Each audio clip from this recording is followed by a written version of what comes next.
6 days. It's extremely high. I watched Ebru Iersel a couple of days ago, and she was excellent. Yes, this is my first opportunity, thank you, Trevor, by the way, to see this group or this class, and I'm really looking forward to it. You're right, the standard has been extraordinary throughout the whole competition. Again, I'm really excited to watch this. As you say, they're guaranteed a medal, and it's just a matter now, what color? Iersel is world-ranked #1, getting a few last words of encouragement from her coach. As we look at Wada, who's 4th on the rankings in this particular class. Only actually made her international debut a couple of years ago. 21, she's a year younger than the Turk. Iersel was the European champion last year, been playing since she was 7 years of age. That's our umpire Tom Purcell from Great Britain, about to initiate the coin toss. So Wada wins the toss and has chosen to serve, and Iersel says, okay, I'll have the other end, please. Just one previous meeting between these two women, incidentally, so not a lot of past head-to-head form to go on. It was won by Iersel in straight games. It was at the Slovenia Para Open earlier this year. I was looking at the training schedule that Wada has, John. She trains 4 hours a day, 7 days a week. I mean, that's a serious schedule. That's very serious. And most of these athletes are doing 4, 5, 6 days a week, or in this case more, and it's necessary now. It's necessary to be training intensely, no matter what group you're in. I've noticed most people are full-time athletes, and that's required now. Oh, you played in the Para Games in Sydney in 2000, so we're talking like I don't want to make you feel old, we're talking a quarter of a century ago. But my point is, how has the standard kind of evolved from those days to now? I'd have to say 100% would be the increase in the technical and tactical understanding of players now.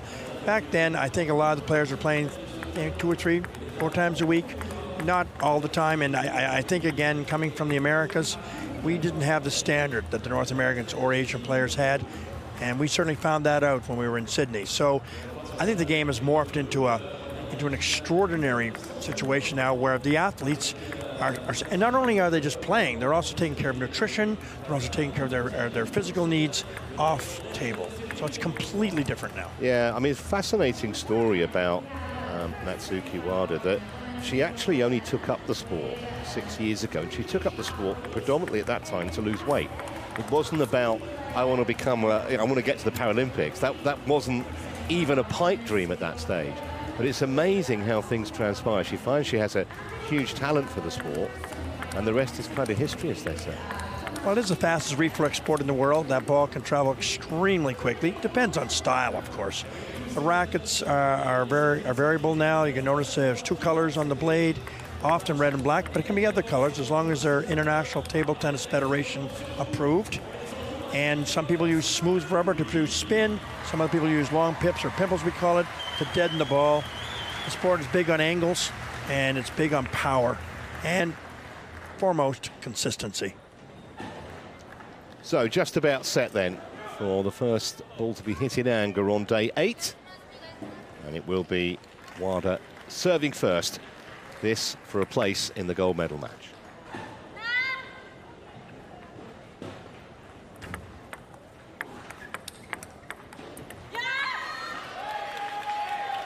Both players are right-handed. Often doesn't mean much, but it can, especially if you're left-handed.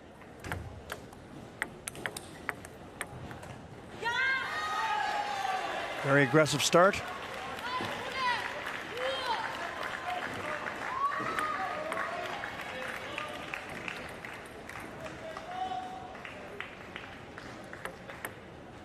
Play let for that. She wasn't quite ready, Wada.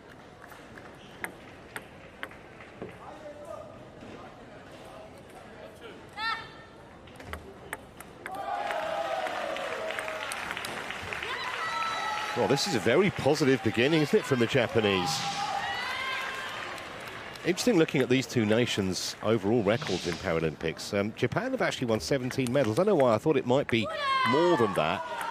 Turkey have won 9 as Iersel gets on the board. That should settle her down a little bit.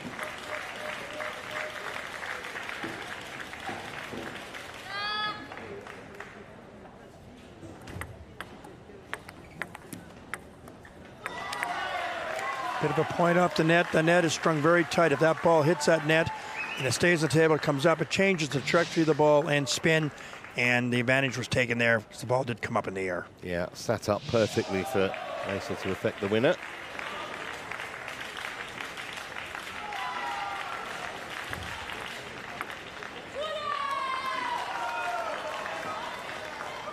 Momentum can change very quickly in para table tennis. Points can be won in succession in short order. First 3 to Wada, next 3 to Iersel. You notice there was a towel down there a minute ago. You're allowed to have 1 every 6 points. It's a good thing. It also gives you a chance to maybe calm down a bit. And in addition to that, both players have 1 timeout they can use at any stage. They get a few words from the coach, and often it's kind of used to break the momentum of the opponent, isn't it, more than... Oh, absolutely. Yeah.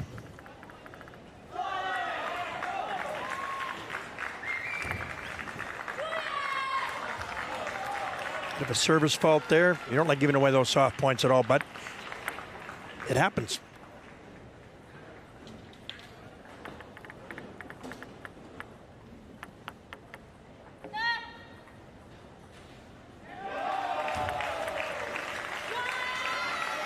Bit of a soft return there. I was going to say, she needs to try and avoid those kind of unforced errors, Iersel. So I think at the moment, Wada looks the more settled of the two. Certainly playing more winners, that's for sure. Yeah, very composed. Very aggressive there. It's a forehand drive. Not a lot of spin on that ball. A lot of forearm, right straight to the ball. Very efficient.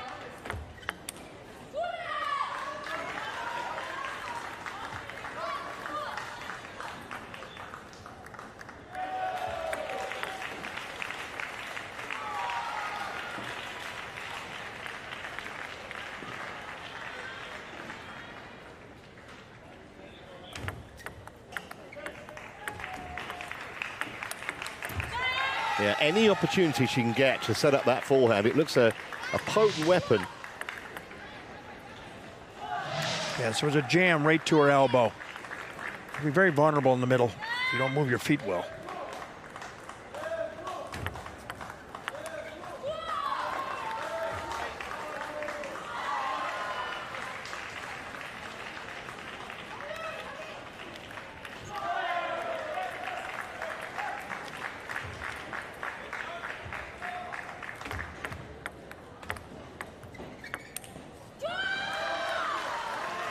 Maybe mounting a bit of a comeback here. Well, the forehand has been Wada's strength so far, but it's been her Achilles heel the last couple of points. So as you say, Iersel right back in this opening game now. Bit of a wild backhand there, though, from the Turk. Interesting, though. Turkish girls using pips and long pips, and it's a very, very hard rubber to attack with. It's more of a defensive rubber. You can see it right there, as a matter of fact. Yeah.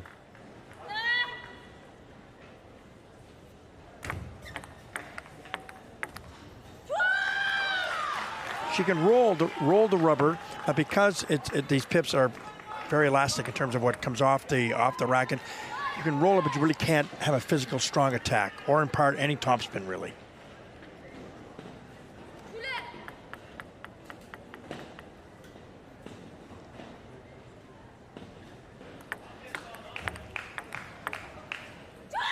Well, she's got herself level, and now she's got the momentum.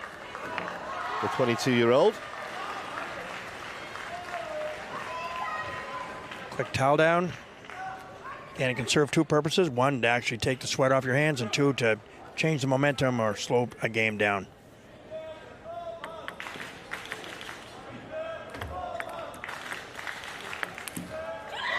Well, she actually did well, Iersel, to react to that net cord.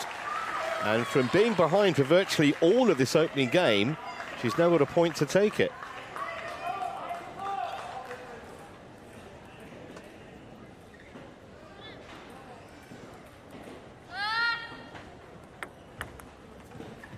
Well, that's going to be a massive, massive momentum boost for her, you would think, because she was second best for a lot of that opening game. John ends up winning it. About 90% of the time, but you know, it's funny. It's how you finish.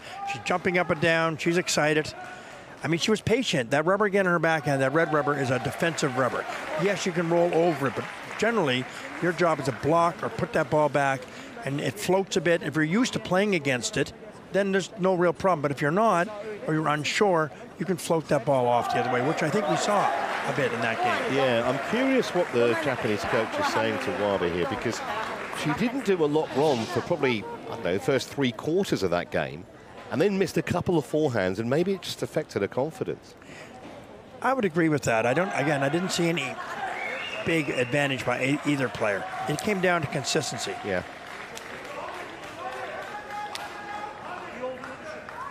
And often when you get to the business end of a game and it's close, it's more about mental strength and temperament as much as it is about table tennis technique. So let's see whether Wada can respond here, having dropped the opening game. Ace is serving.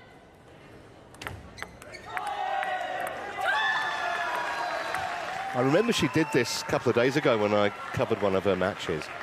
She was struggling in one particular game, come back, won it, and then went from strength to strength after that. So that's a potential warning for the Japanese. Yeah, she's very demonstrative. And that's nice to see. And as long as you're not threatening your opponent or pumping their fist directly at them aggressively, it's fine. And I think some players need it. They kind of need it to kind of boost themselves, don't they? Yes, just gets the adrenaline going. Absolutely. It's very legal.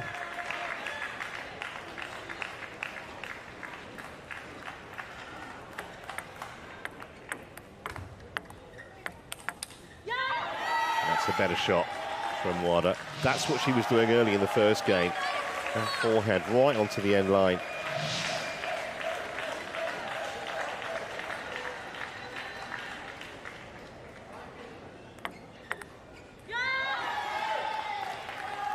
Although those balls look reasonably simple, again, when you're using the pip rubber, it is difficult at times to roll it. You're used to just blocking or punching the ball back. You're actually trying to make a full swing. It's not that easy, at least not as it looks.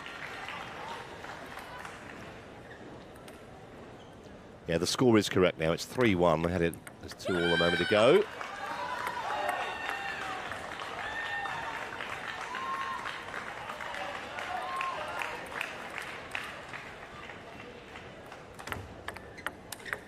Oh, that's the best shot she's hit this morning.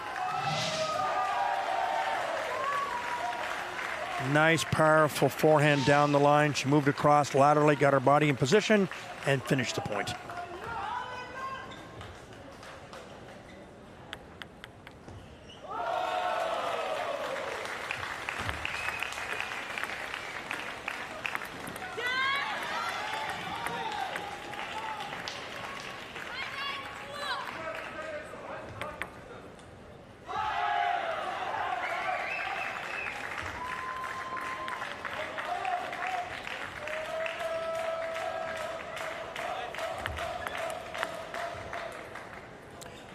Warning on the service. The service needs to be projected straight up or reasonably straight up. Palm must be flat. The ball must be seen by the opponent at all times.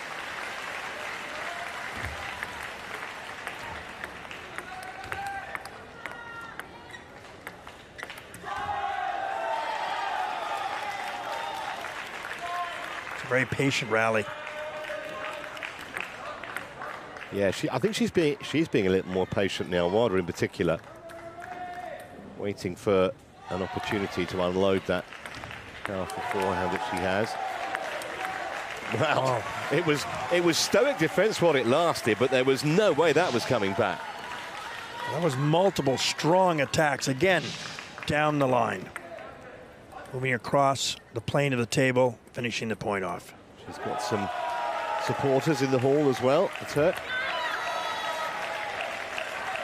We have had phenomenal crowds actually throughout this table tennis event. Day 8 today.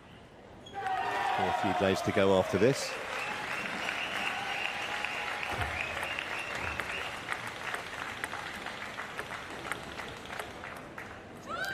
Perfect example of that red rubber. It just deadens the ball, and it will float. Again, every player knows, because this rubber's not that uncommon, but it does change the way of the trajectory of the ball. It really does. You saw that there. It floated right off the end.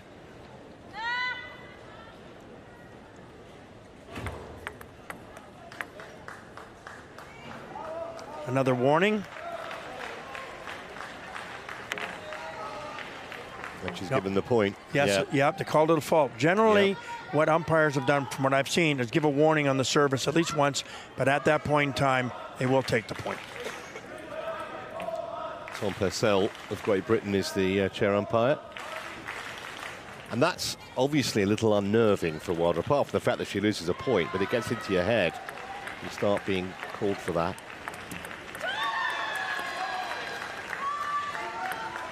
The next time she serves, she'll have to be very careful.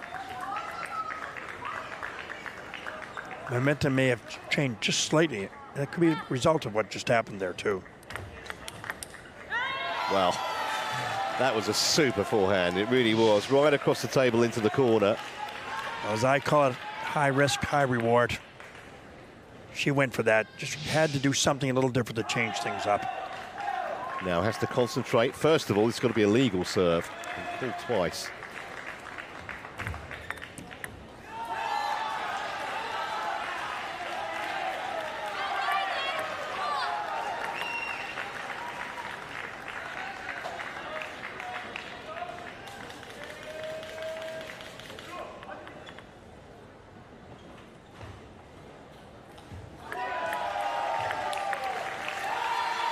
What I liked about that, when the ball was in the middle of the table, she had choices which way to go. Cross court, down the line, and she made her choice. And she had that momentary opportunity. Getting ready to salute a second game, those fans, and I think just a calm down message from the coach.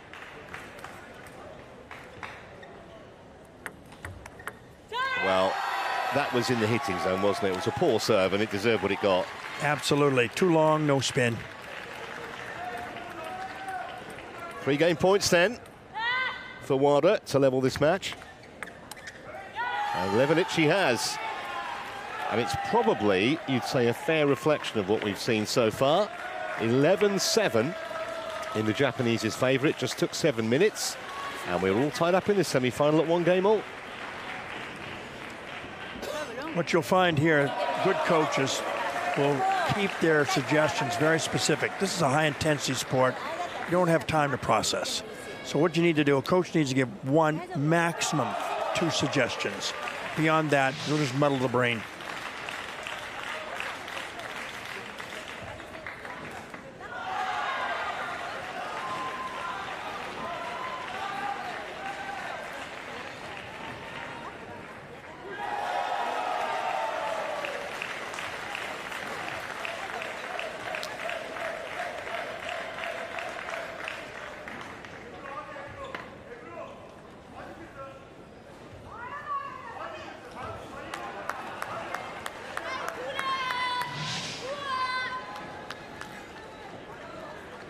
Players asking the umpire what she was doing wrong so she can correct that. She went over to talk to him for a moment. Good idea. Yep. Yeah, it shouldn't be a secret. No. Just looking at the stats, Wilder at 1.15 straight points in that second game. That was pivotal. And her eventually taking it.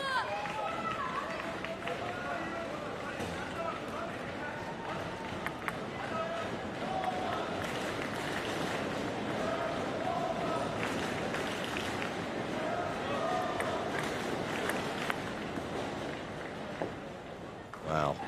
Well, this is becoming a serious issue now for Wilder. She looks a little mystified by Tom Purcell's call.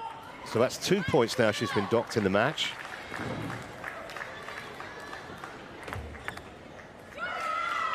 Oh, that's definitely upset her. You can see it in her facial expressions. And I'm not even sure it was that significant a fault. However, rules are rules.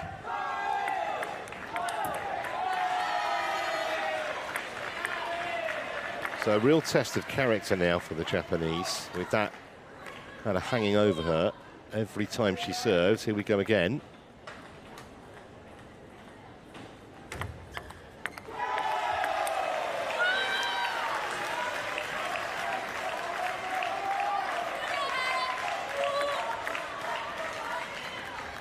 I'll tell you what, if trampolining ever gets into the Paralympics, Ace is definitely going to have a shot.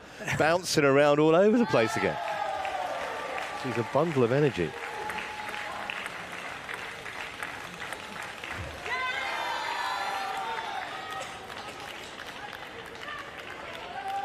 Sure is.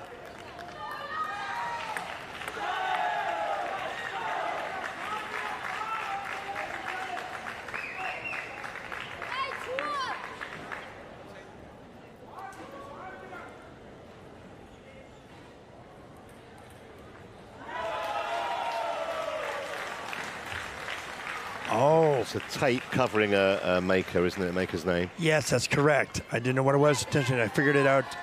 Yeah, there can be no sponsorship showing. I think in all the sports, so she just has to cover it up with a some kind of tape.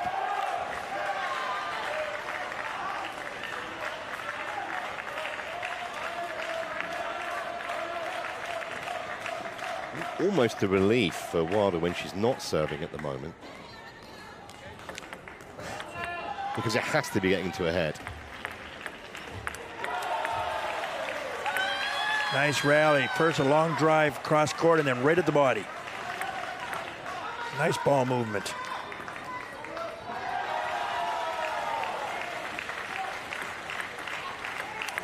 Well, again, that was a very easy put away for Iersel, who's got a bit of daylight on the scoreboard now.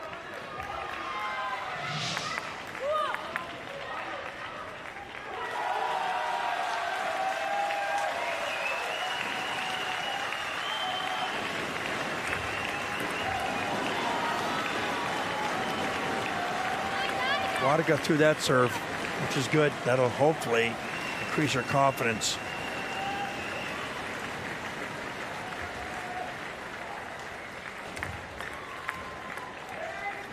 I mean, the temptation is, I think, to even exaggerate, hold the ball a little above the table, throw it up a little bit higher, just to make sure there's no chance she's going to get called.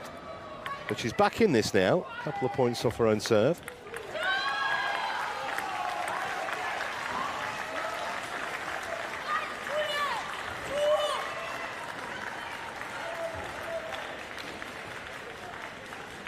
Coach is instructing her what type of serve he likes to see. There was a rule change a few years ago where coaches now can verbalize during the match. Prior, it was only when you went back for your timeout. But people have all these kind of little idiosyncrasies where they were telling the players what to do anyway. So just decided that was enough, so they just opened it up. Yeah, I've never seen the problem with it. As long as they're quiet during the actual point, why is there an issue?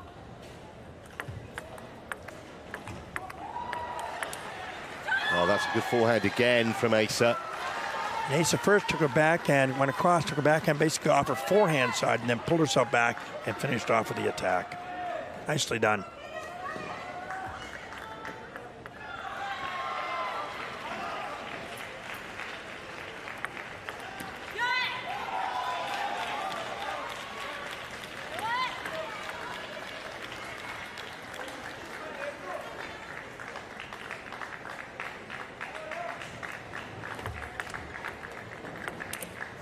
Missed it. Good idea. Again, one of these high-risk shots, but if you make it, you're going to make the point. So 5 game points then here for Iersel to get back ahead in this semi-final.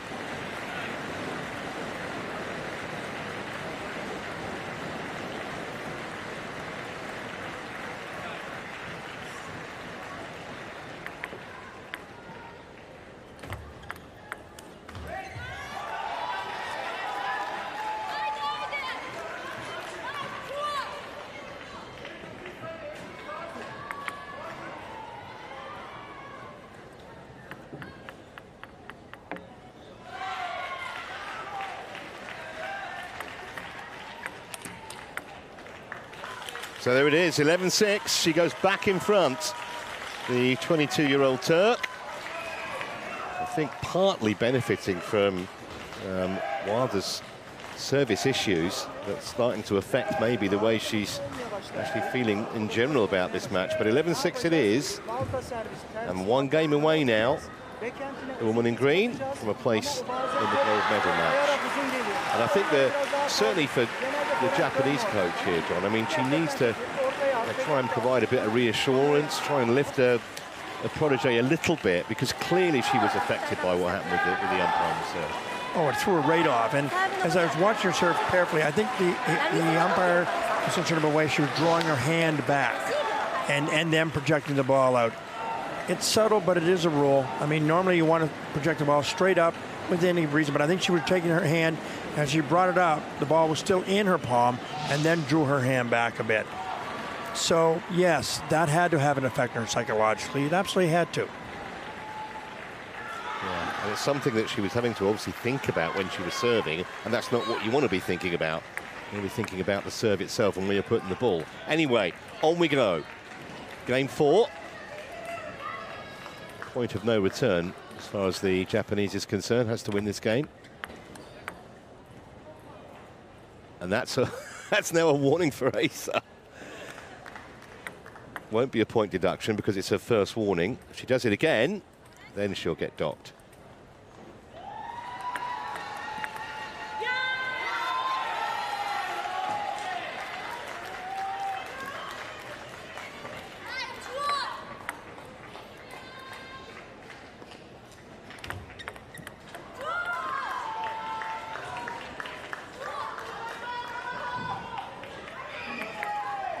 See her blowing on a racket there a little bit, or putting hot breath. It makes it a little damp, then you clean it off and get a little more spin.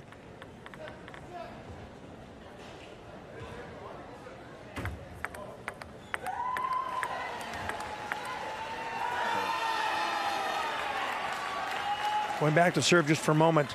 Yeah, when you're putting your hot breath, it does make it a little stickier once you wipe it off. Again, there's no residual. It's just usually get a little dust on it, and then this helps you get a little stickier again.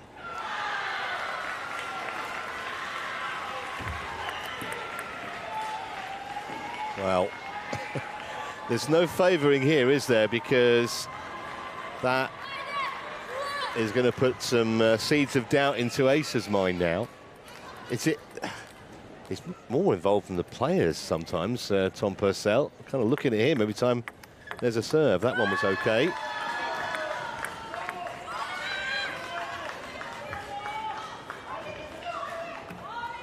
can't remember how many matches. I think I've done at least 12 now. That's the first time an umpire has intervened like that, and now he's done it 3 times. Yes, you want to make sure the rules are adhered to, but you also don't want to be part of the play, engaged in it, and I'm sure he's not. Yeah. He's just following the rules. Yeah, yeah. She's asking it again. It looks like a match within a match. What's going on with the serve? Oh, that's great play from Iersel. Fantastic. That was the best rally of the game so far. Good combination hitting. That was excellent.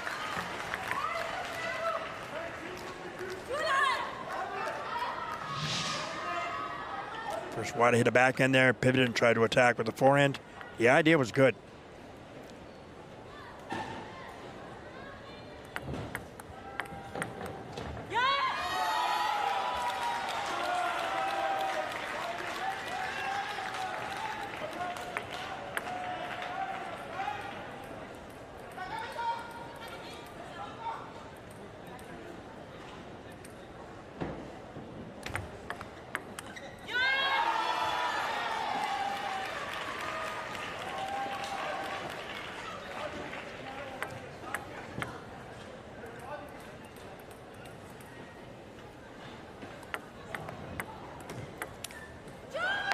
It was a great opportunity. She drove her well and wide across the table, but could not finish the point.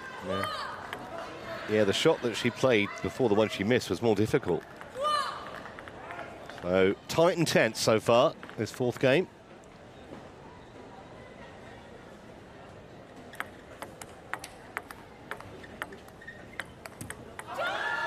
Pity, because it was an excellent serve.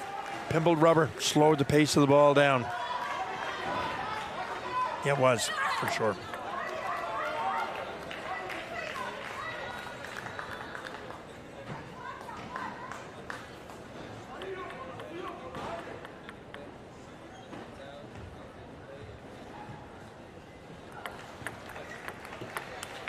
Oh, yes. Absolutely nailed.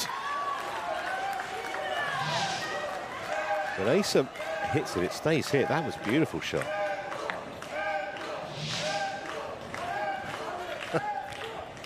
They liked it, and so they should. So warning signs flashing here for Wada.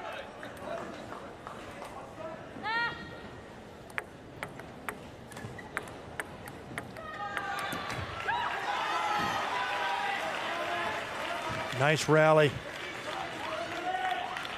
It's a big point.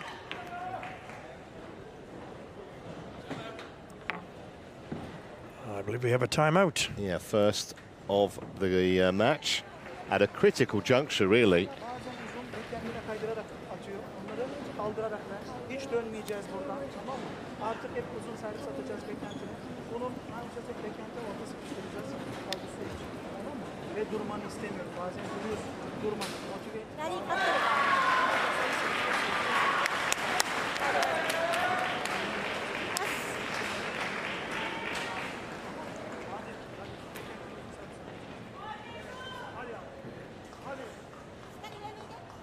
Amazing what they can do with technology these days.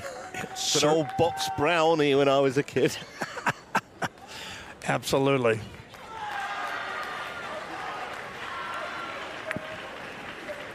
Now watch the service here.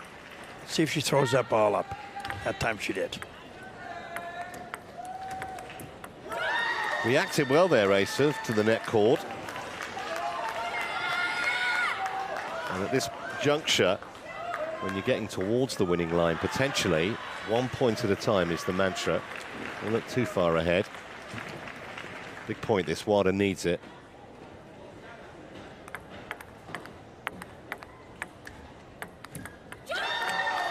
Two strikes the ball and then one under the ball to change the way in which the ball is coming back. It's subtle, but it can be very effective.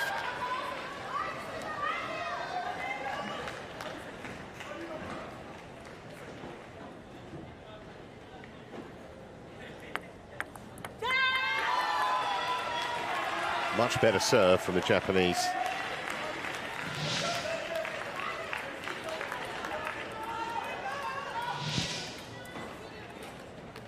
But still under big pressure here.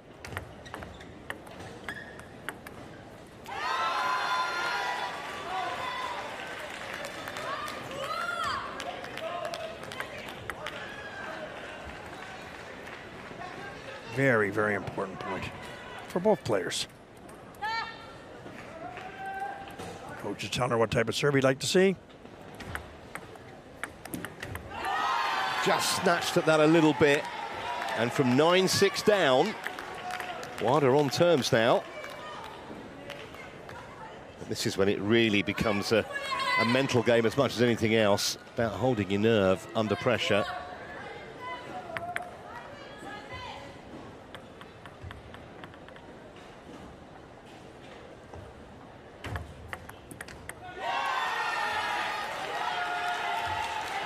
All of a sudden, Natsuki Wada has all the momentum, all the initiative, and a chance to take us to a decider, potentially. 9-all.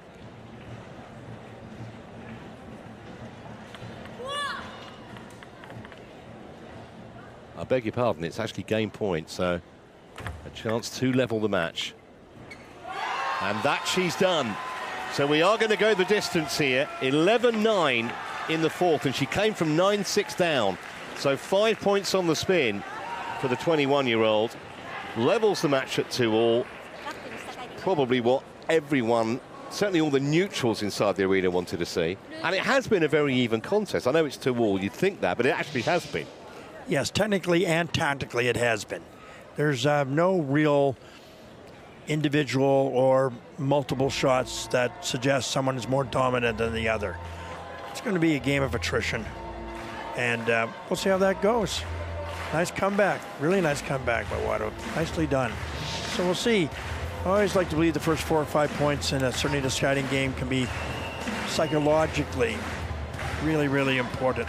And also at 5, first person to get to 5 points, they change sides. That used to be in case lighting was poor on one side or the other, certainly not at this level, but that was traditionally why.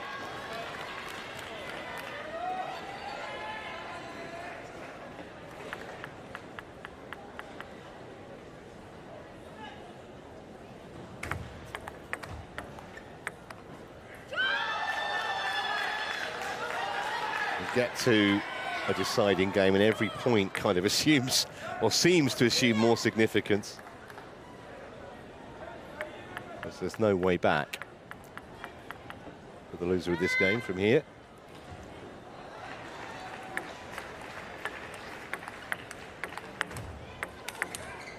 Oh, prolonged attack from Iersel.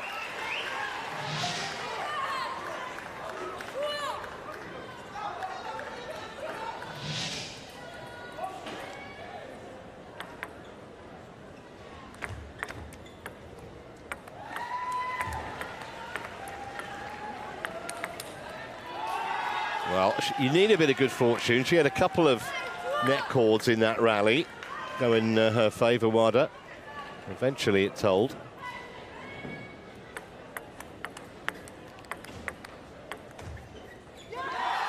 Nice comeback. It's early, but you want to stay with your opponent. You don't want them to get too far ahead, and then it becomes extremely hard to make that comeback. We have a dead even game. 2 games each and 2-2 on the 5th.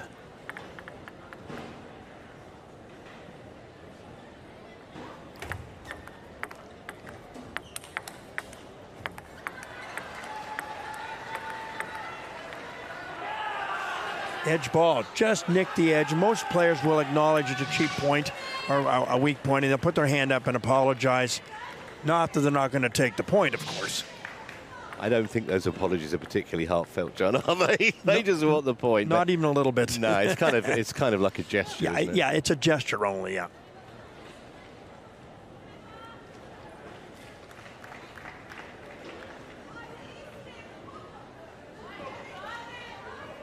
A little bit of moisture on the table. The assistant umpires come to take care of that. I hope the roof's not leaking. It's absolutely hammering with rain outside. Yeah, that would not be good.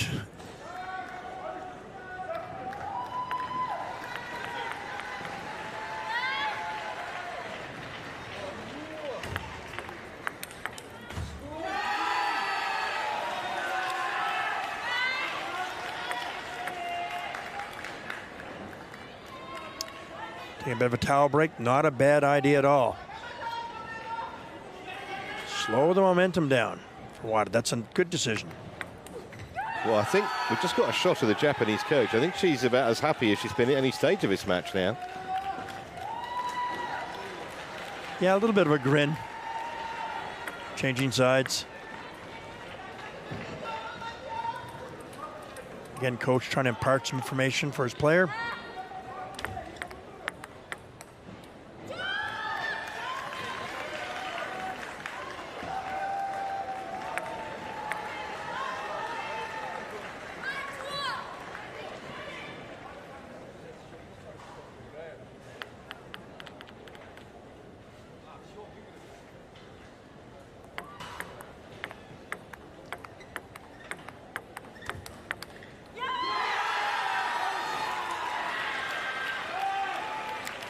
Maybe a little bit of an exploitation by Wada on that backhand. She knows she's not going to attack it.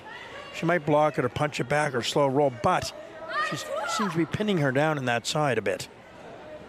All of a sudden, fans of the Japanese getting really engaged here in the arena. Well, focus on concentration there from Wada. And in the end, it was Iersel that blinked first. So patient. She knows if she overhits that or puts too much spin, it's going to come off the table from that red rubber, and she was patient, just returning it softly and waiting.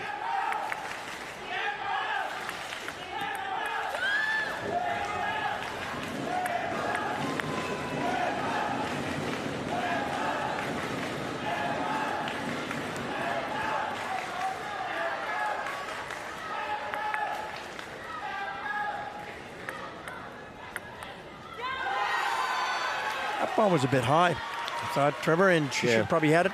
I know Wada was trying to push it to the other side of the table, move it around, but that was a bit high.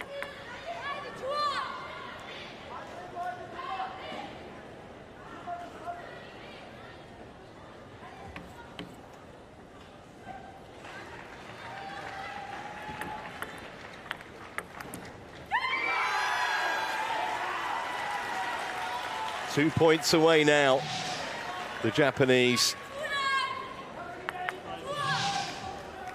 Just the wrong time for Iersel to start making unforced errors. She hit that like a speeding bullet, nearly managed to block it back, Wada. Wada changed her service that time to a little bit of side and topspin, which she hadn't used before. A lot of players have a serve in the bag that they save for these opportunities.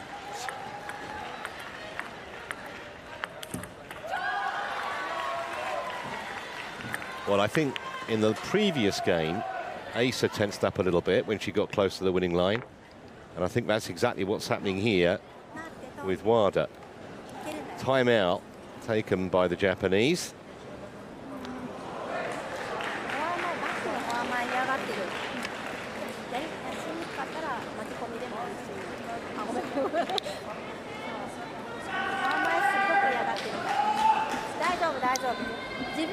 Now, since Wada's ready to go. Breathe, I love it.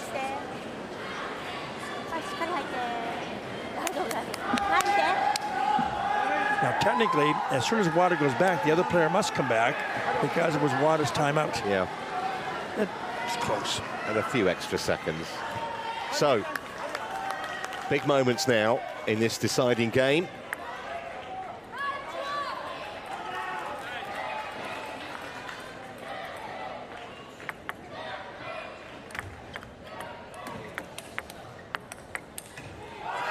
Well, she did brilliantly to stay in the point, the Japanese, and she's earned herself match points here for a place in the gold medal match, 4 of them.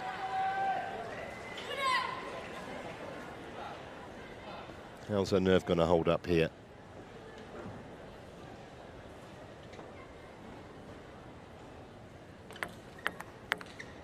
That was a little nervy, wasn't it? Just a bit. However, she still has 3 more opportunities. Tremendous pressure on the Turkish player. Yeah, I mean, it's understandable that you're going to be just a little uptight. Just going to try and control everything here. Second chance. And that will do. And look what it means to her. Huge show of emotion from Natsuki Wada, who gets a place in the gold medal match. And she did it the hard way. She trailed twice and came through with the victory in the end. I think Iersel will look back and potentially think that that 4th game was where it slipped away, but full credit to Wada. Definitely the more composed in that final game, John, wasn't she? Certainly was. Not at the moment, but that's fine. Full emotion. You know, that's what sport's all about. That's lovely. So she wins 9-11, 11-7, 6-11, 11-9, 11-7 in 41 minutes on the table. Well, she's got 24 hours or so to prepare for the gold medal match. No surprise. The emotions coming out now. And Iersel obviously very disappointed.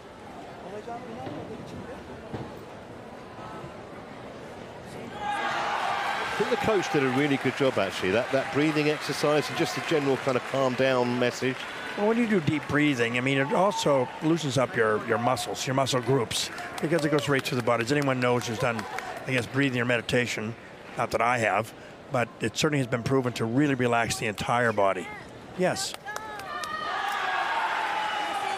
Well, no question that Iersel will be back. She's only 22. I'm sure we'll see her in Los Angeles in 4 years. And she has a bronze medal as a consolation, of course, as well. But this woman now potentially can fight for gold.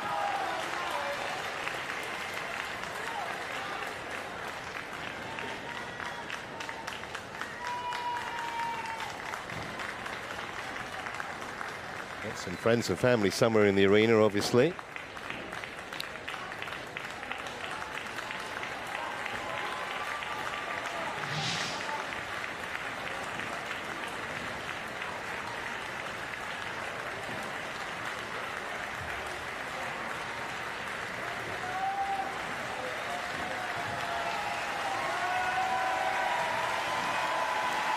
Looks like another capacity crowd.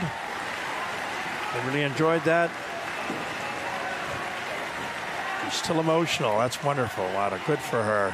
Acknowledges the crowd. She and her coach leave the field of play. So we should be getting some stats up for that match. And one of the things that I noticed, consecutive points won, only 2 in that last game for Iersel, 5 for Wada. She's just had most of the momentum and enough of a gap at the end so that she could make one of those match points count.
Our coverage continues with women's singles. It's a Class 7 semi-final.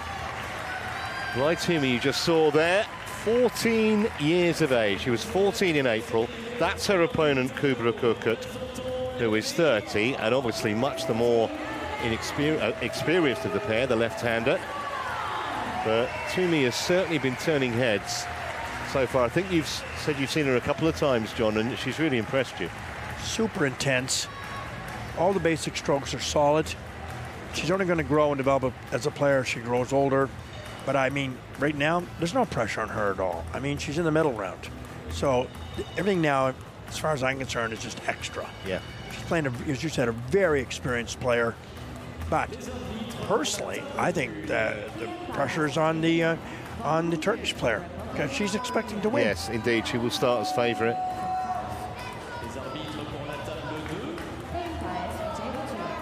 She's really endeared herself to the crowds inside the South Paris arena. Korkut, though, has played very well also. The 30-year-old world rank number 2.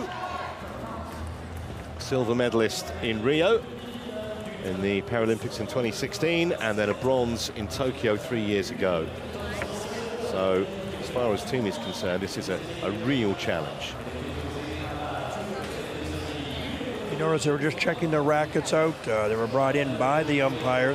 They're given to the umpire in the call area and brought out, and we just saw them examining, because these days there's so many different types of rubbers. You can have sponge with the rubber, it can be smooth, it can be what we call pips or pimples, and those types of rubbers do diametrically different things. And for sure, I think we'll see how that turns out. There's last victory for Twomey.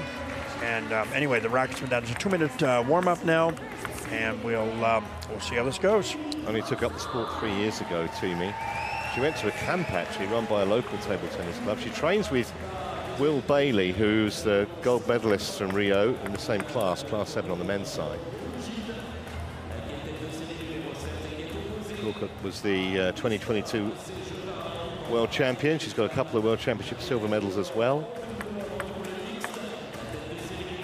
And there are some similarities between the two, because Korkut actually made her international debut, which was 13 years ago. So they start young these days, that's for sure. I'm sure Korkut's partner will be watching, and she's got a daughter, Alia. The head-to-head, by the way, is interesting. Korkut leads 2-1, but Twomey won their last meeting in 5 games, actually. That was at the Slovenia Open earlier this year. You did mention about left-handed. They are both left-handed. It's funny in racket sports. There seems to be this feeling that if you're a left-handed player, you might have a slight advantage. I think the reasons being is that most left-handed players train with righties or right-handed players. So if your backhand is particularly not as strong, or you don't think it is, you get to strengthen that by playing right-handed players. In tennis, you might see that a little bit too. Yeah. The other thing about left-handers, and I don't know why it is. I think it's the same in tennis. It's the same in golf, cricket, baseball, any sport where you actually make contact with the ball. It just looks more aesthetically pleasing watching a left-hander play than a right. I don't know why. That's interesting. I don't know either, but it is true that there seems to be the ball's coming off a little differently, just because of the fact that it's coming from a left-handed sided player. Yeah.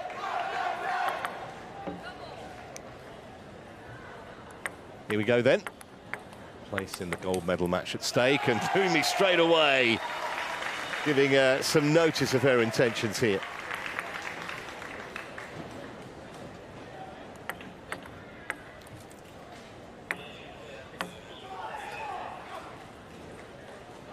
Service warning. She must have pulled it back a little too far, I would think. So next time that'll be a point deduction.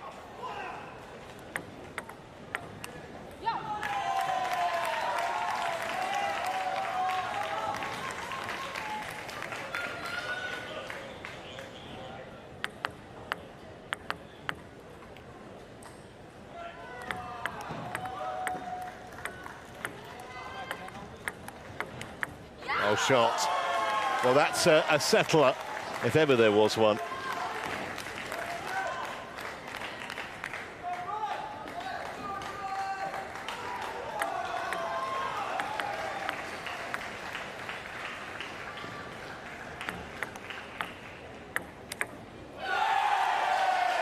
I shall eat and drink those all day.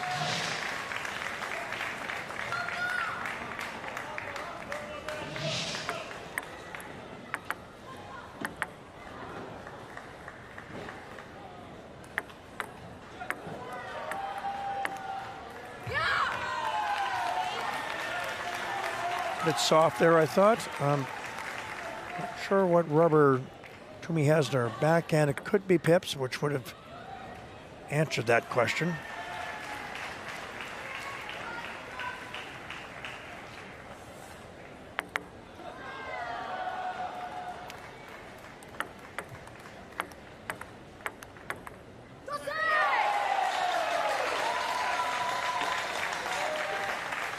But if the 14-year-old's nervous, you wouldn't know it. He looks very calm and composed here.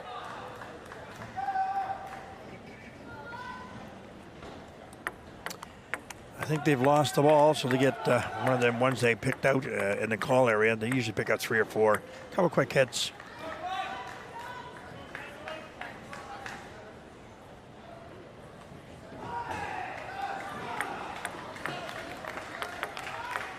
She was right. I don't think the umpire had spotted that, actually. It was her serve. Lovely placement from Twomey. Nice direction. She waited to the last second. She does have a maturity of shot that belies her age, doesn't she? She certainly does. That was last second. Opposite side.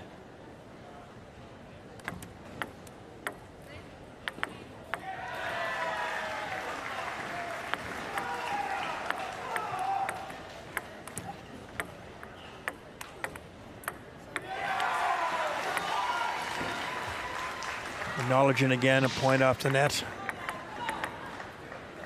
Set the ball up.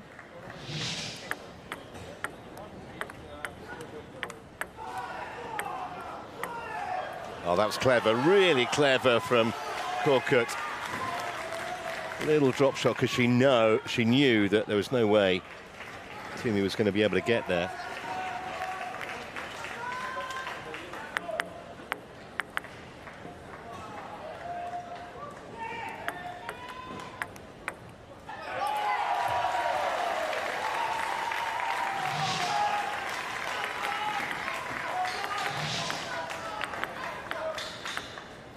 You can see the pebble rubber right there.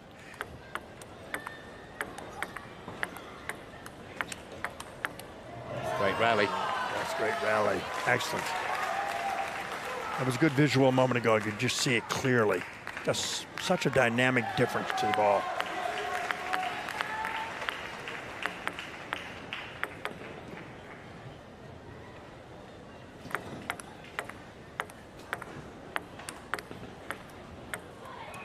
Well, certainly Korkut's defence being given a bit of a testing here by the youngster.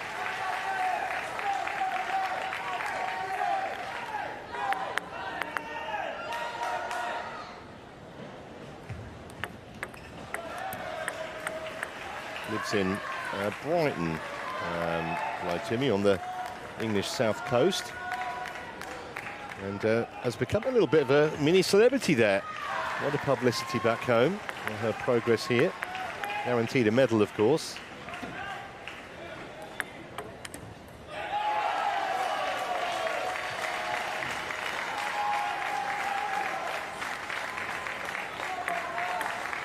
By look in the face, I can see that there's some frustration creeping in a little bit with Korkut.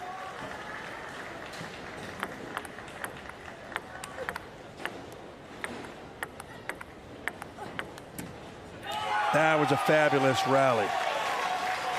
It's a combination of hard hits and then slow balls. Hard hit, slow ball.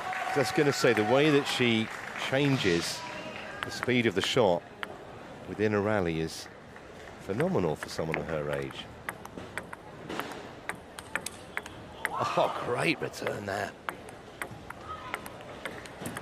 Well, that's just a fantastic point for Twomey. How good was that? Absolutely fabulous. So many variation changes using the whole table. Definitely a defining part of this game for sure. 4 points then she has for a 1-love lead. A little bit of defiance from the Turk. I haven't really seen much of that attacking backhand until that moment. He's been, to be honest, more on the defensive, but that was a good shot. Still, though, 3 chances for the teenager.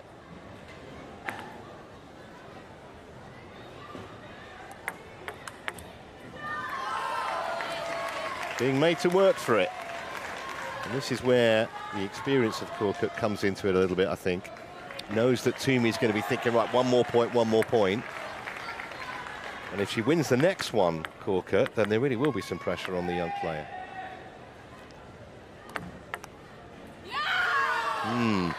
So, 3 have gone, 1 remains for the moment. You have to wonder what's going through both their heads at this moment.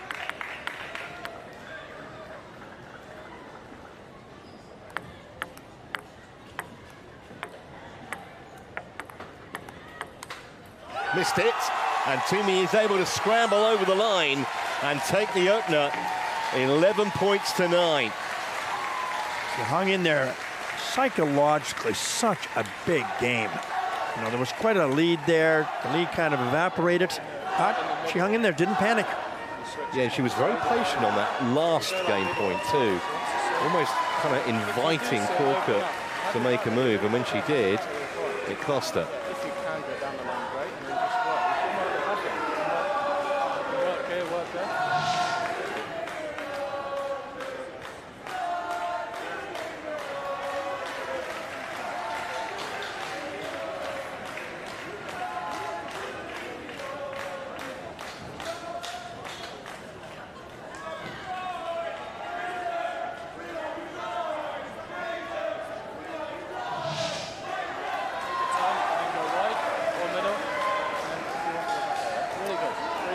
The idea of the good coach is to keep it basic. You don't want to flood their minds with too much information because the sport is so fast. If your coach sees something, and often they do, that you don't see, that's the information that can be very valuable. Because you're locked into the match, right? Your coach is sitting back there. Different environment, different situation. Here we go then, game 2. Korkut playing catch-up. Talk about fighting fire with fire. This young athlete is not intimidated. Not for a moment. Look at that. Total concentration on her face.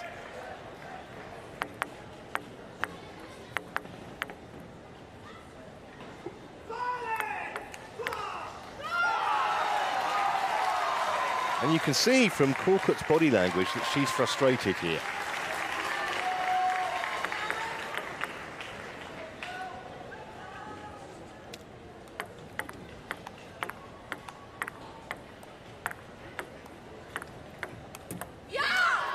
It's also somebody to acknowledge that Korkut is also using pips on her back end. We just haven't seen her be as dynamic with them.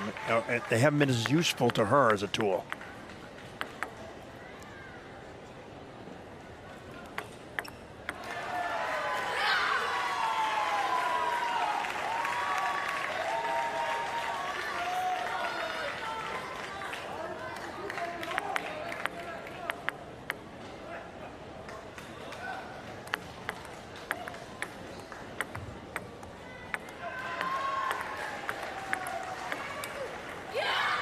I think it was the right shot, actually, just wrong execution that time. 100%. He definitely wants to be aggressive. Choosing the right ball and then execution is everything, of course.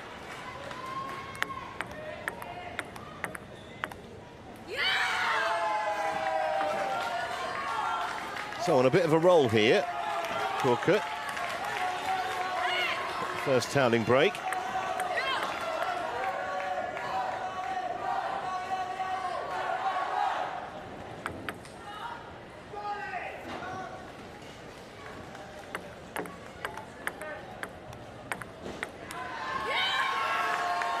exactly the same shot and exactly the same result.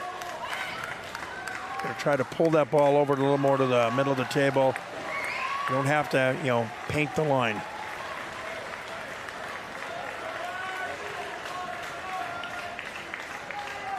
Five points in a row for Kubra Korkut.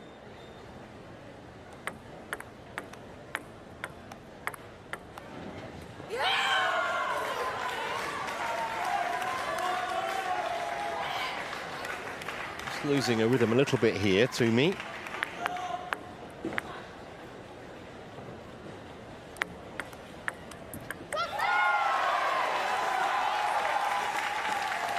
That's the shot she was trying to get, but this time she used her backhand.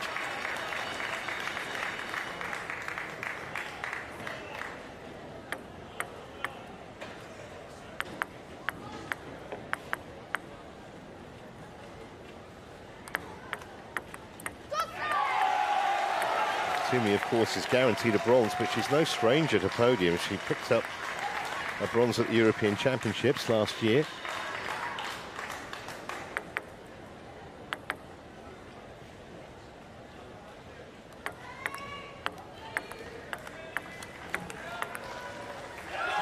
Nice use of the table. Timeout. Yeah, and I think that's a good use of a timeout because she was just starting to get a rhythm right back to me.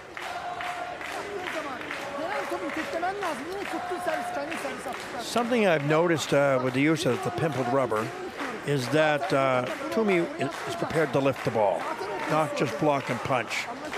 Well, Korkut, I find, just punches and blocks. She does not hit the ball.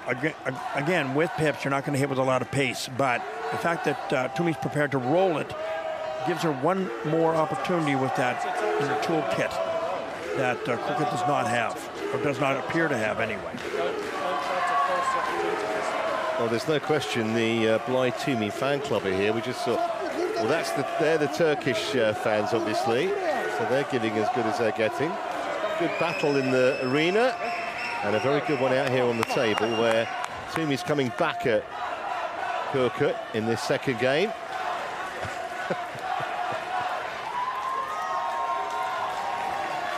Crowd's taking turns chanting. Yes, the English fans wouldn't have a clue what the Turkish fans are singing and vice versa, but they're enjoying themselves.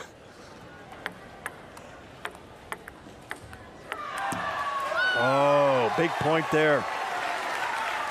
Wow.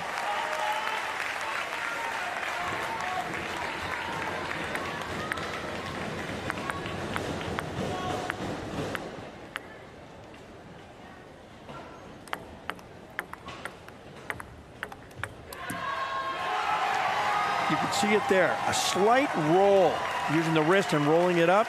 That's a shot that Korkut does not have. Not with that rubber. That could be the difference.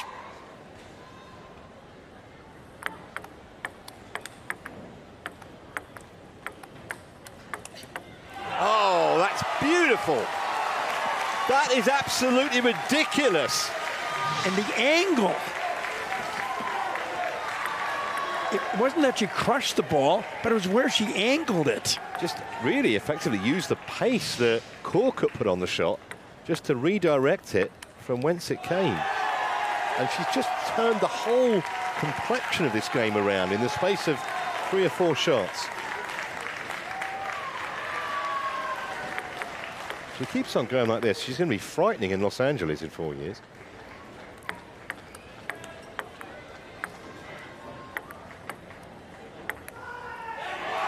Absolute patience.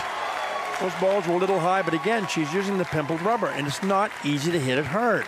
She's hitting it back to Korkut, who's using the same type of rubber, so she can't hit it hard back unless she pivots. 6 points in a row for Twomey, nearly. And she must be feeling at the moment, Korkut, a little shell-shocked here. But she was controlling this second game. Still 3 game points.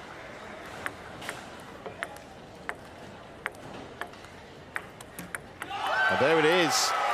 Massive story developing here in Paris.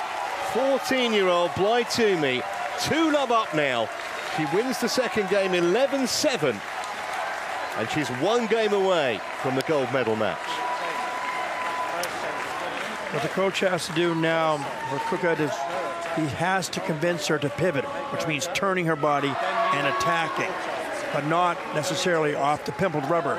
If she continues to play the way she's playing, I don't see any positive things coming out of this towards the end, because just the consistency that Twomey has and her ability to attack and be a little more aggressive is a little too much right now for the Turkish player. Yeah, and I think we just saw Twomey with the coach. I think it's a case of just kind of keep her level-headed a little bit. You know, feet on the ground, still one game to go. You play every point at a time, 1 point at a time. But what she's shown us so far in this match, nothing short of sensational. And it's not just her technical ability, her temperament for someone so young is off the scale, isn't it? And it's such an important quality in this sport. It certainly is. You can see in her eyes and just full concentration. Well, the Turkish fans still believe. Let's see whether Korkut does. She has to win this game. Twomey to serve.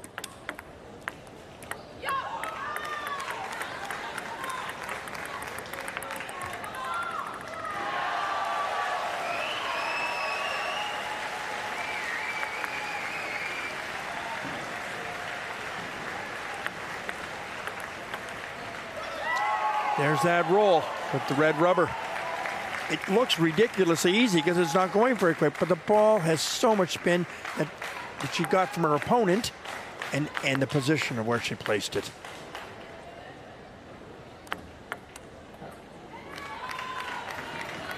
I think the frustrating thing for Korkut particularly is that, you know, she's played some really good shots and they've come back with interest.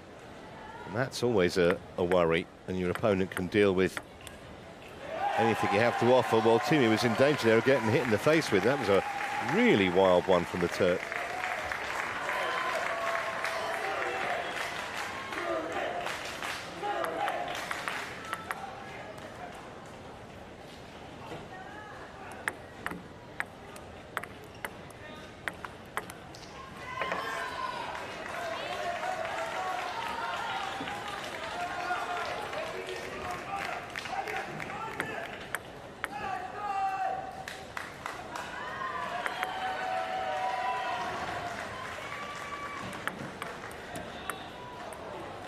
Well, we all need a bit of good fortune, and at the moment, Korkut is in desperate need of anything she can get.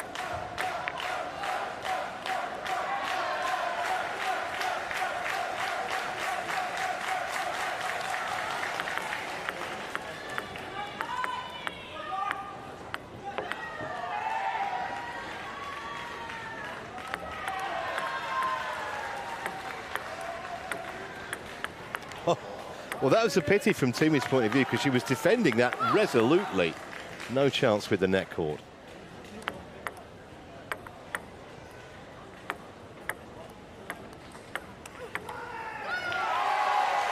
The patience, she was what we call off table.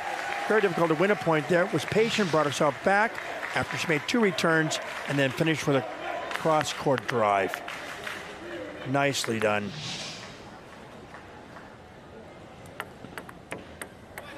Well, this time it comes back on the Turk side of the table. So Twomey back within a point again. And remember, she came from behind in the previous game.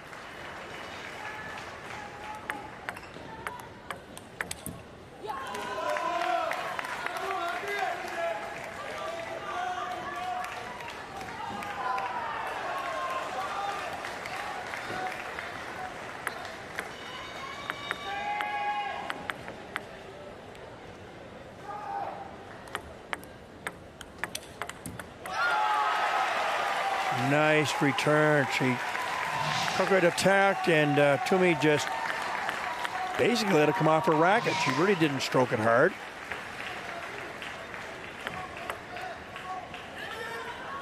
Pulled her with the serve there, Korkut. Nice little change up.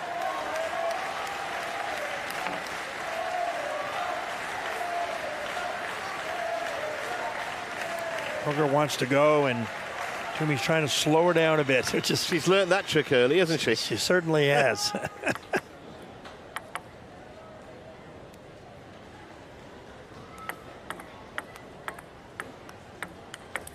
Oh, that's much better from the Turk. Much better. Power and placement there.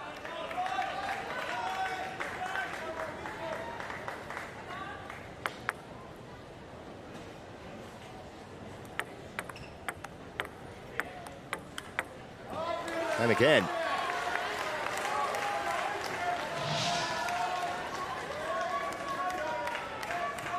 That's a shot that Korkut was not making before, and she's successful. She needs to go back to that.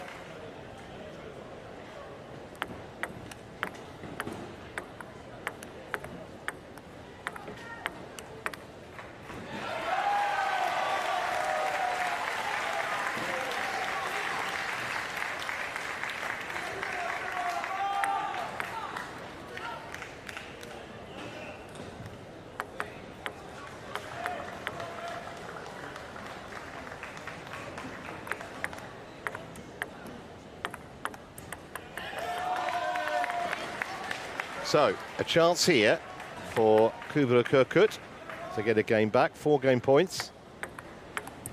Just needed the 1. So now we really do have a match on, and a test of Twomey's character. She's passed all the tests so far over the last 4 or 5 days. Here's another. Korkut back to within 1 game. She trails 2-1. Yes, Korkut was more aggressive in that game, tried to take the play to Twomey, and was successful doing so. Again, forcing Twomey, I think, to become a little more aggressive, trying to counter the change in strategy that you've seen from Korkut. He's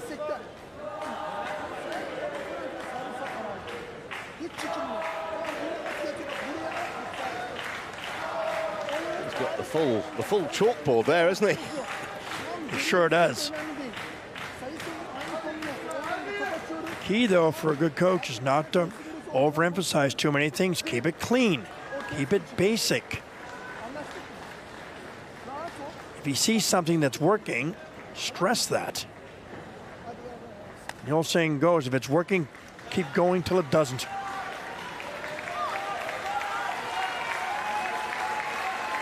So that should have acted as a huge confidence injection for Korkut, you'd have thought, winning that 3rd game and winning it decisively too. So for the first time in the match, Twomey being asked questions. His Royal Highness Prince Edward.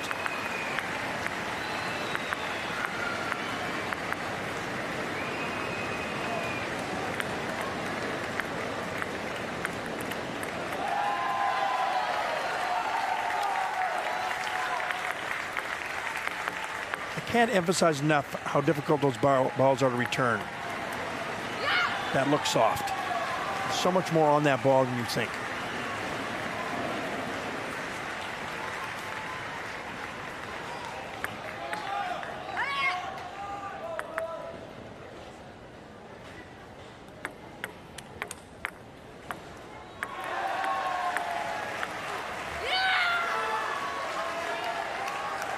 Korkut's getting a little more animated now. She's trying to draw herself back into this match. Such a high quality start to that rally as well.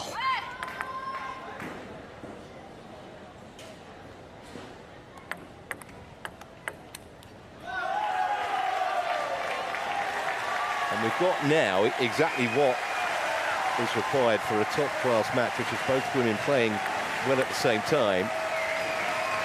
Korkut's level has noticeably risen.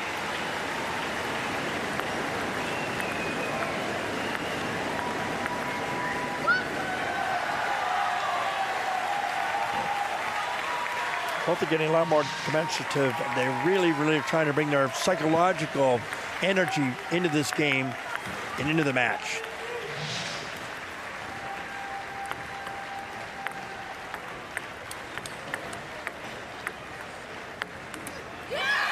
Pity that rally ended with an error, because it was phenomenal prior to that, both women. But risk-taking is important. I think that Twomey's making the right decisions to go for those balls. She picked the right ball. Just execution. Yeah, she doesn't look like the kind of player who's ever going to die wondering.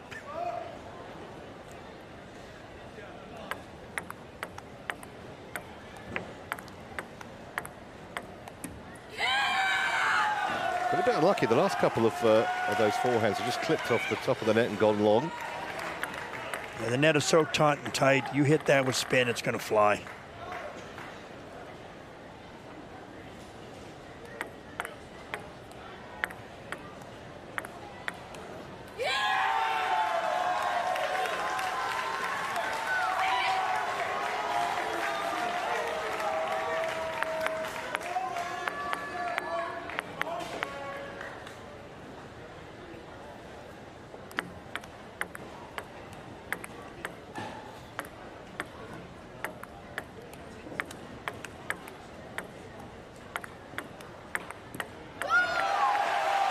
Lovely, lovely rally. So want to attack, or from my perspective watching, and you just can't. You've got to pick the right ball, and she did. Admirable patience on that point, for sure. Well, I mentioned that the last meeting between these two went 5 games. Could be in for a repeat here.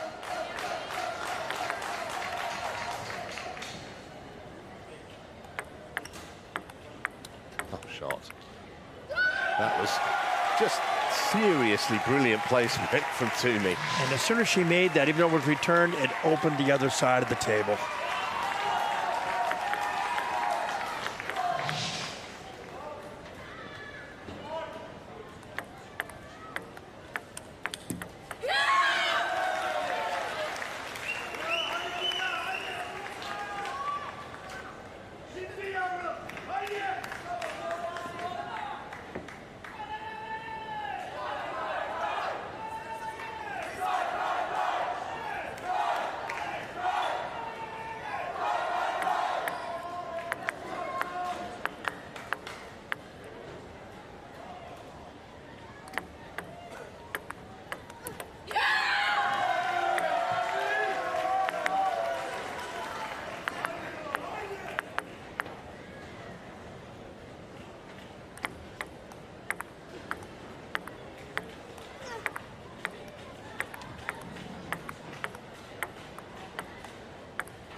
Well, we mentioned Twomey employing patience. Korkut did likewise there. And this has been a brilliant response from the Turk, you have to say, from being 2-love down. Now, almost on terms. She has 5 game points to level the match here and send us into a final game shootout.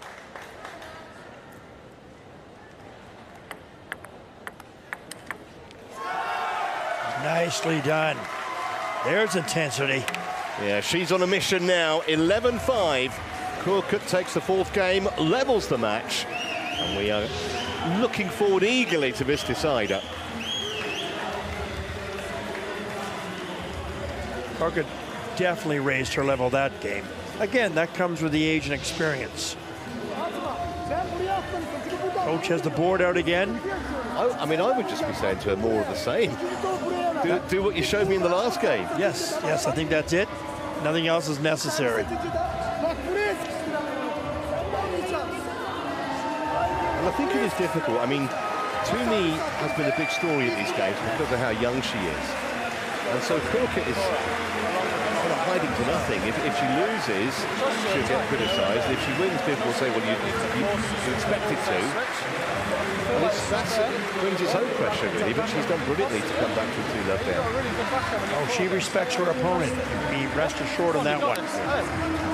But again, the pressure still is on Korkut. It really, truly is. If I'm Twomey and her coach, we're in a good place here. Granted, pressure, but this is how you build your repertoire as you're moving along, especially as a youngster.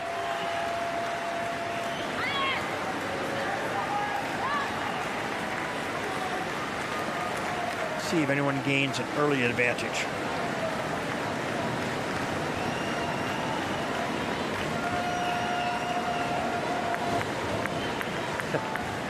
I love those cardboard cutouts. They've been all over Paris. And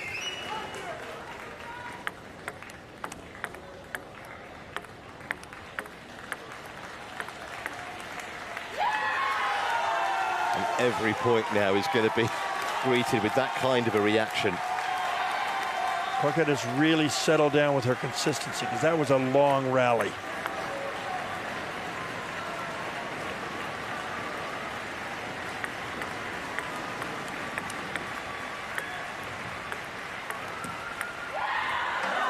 It's almost like she's saying to Twomey, look, I can play a patient game as well.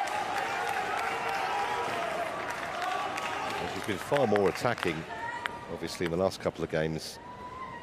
In addition to that, Korkut.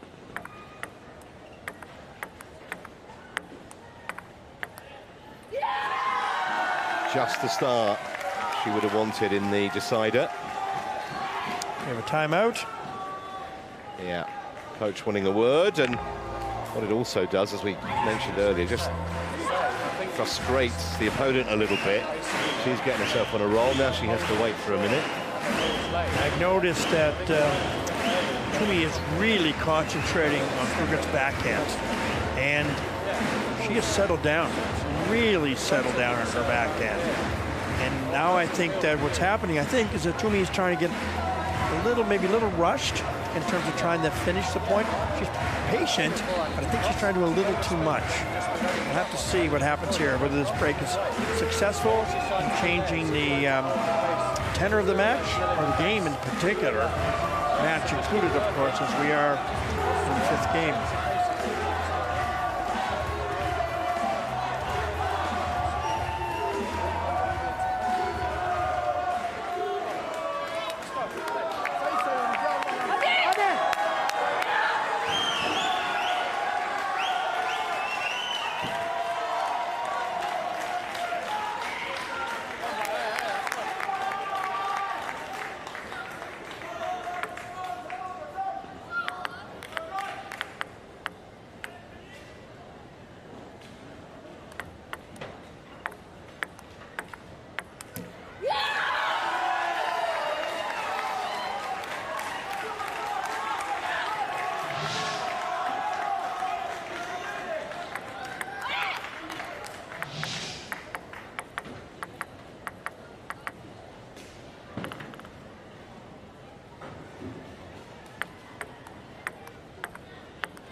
Well, she can't put a foot wrong at the moment, can she? Everything she touches turning to a point for Korkut. They will now switch sides. That won't really matter much, of course, except now Korkut can't see her coach directly. He can certainly, she can certainly hear him. He's been almost non-stop, hasn't he? And he's a kind of gesticulating kind of coach. He's right in your face. But a brilliant start for her in this decider. 5-love.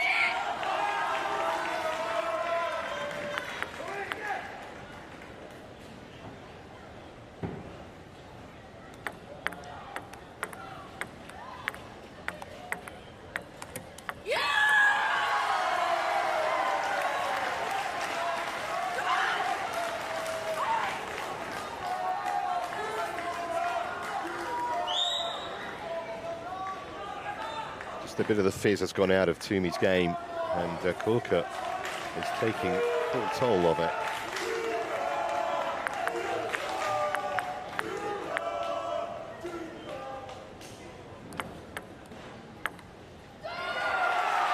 Well, she's on the board. The game's now being to 11 and not 21 as it was years and years ago. Coming back is not as impossible as one might think. 1 point at a time. Oh, well, there's one way to win it. No stand on ceremony, just absolutely smashed the serve back into the corner of the table. That's gutsy.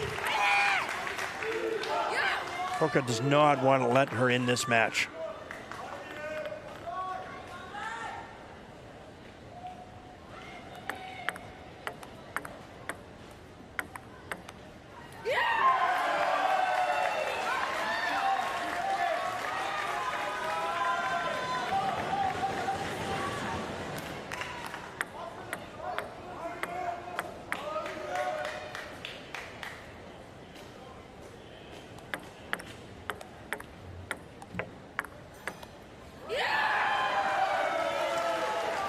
just sense with Twomey she wants to attack. She wants to pivot and go back down that forehand side. It's forehand, and she just doesn't know which ball to attack.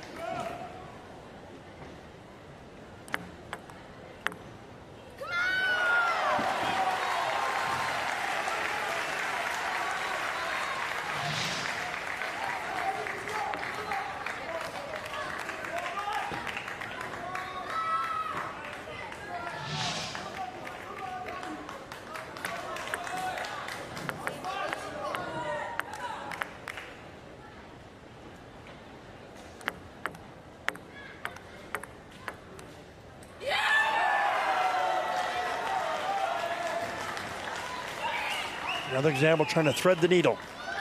She's done well over there, but again, when you're playing around with millimeters here, everything, your body position, when you decide to hit the ball. So 2 points away now from a victory here that Korkut, I'm sure, if it happens, will be phenomenally proud of because of the circumstances. Down early on, she's fought her way back, just to dampen the enthusiasm of the 14-year-old.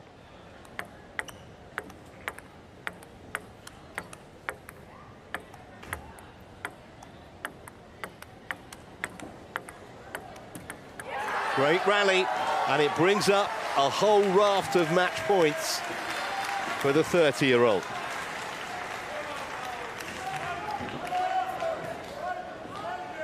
They're getting ready. She definitely senses victory here, and rightly so. It's amazing, isn't it? I mean, you wouldn't have given her a price after the second game, but she's turned everything around.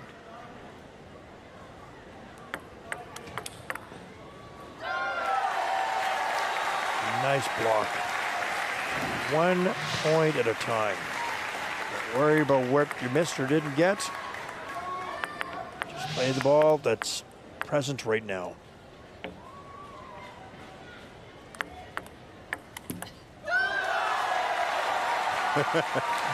No one ever said getting over the line is easy.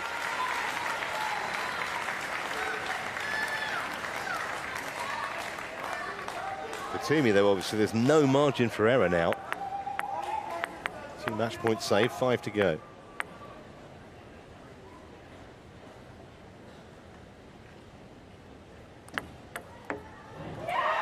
Well, she's going to be massively proud of that.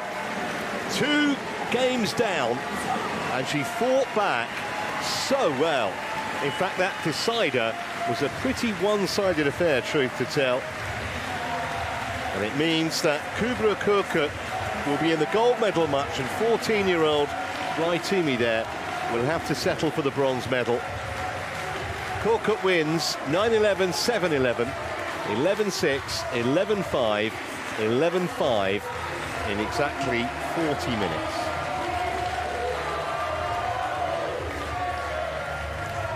Now there's a sense of relief. Just imagine what's going on in her mind.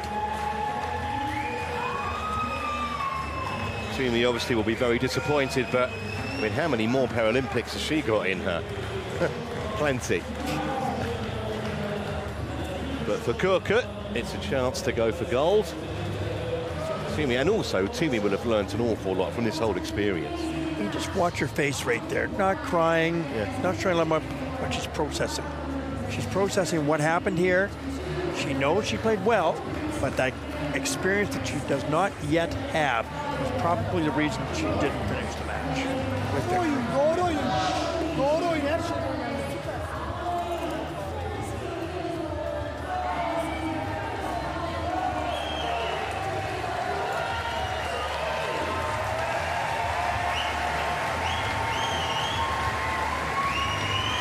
There's one happy woman, and we'll be seeing her in the Class 7 final.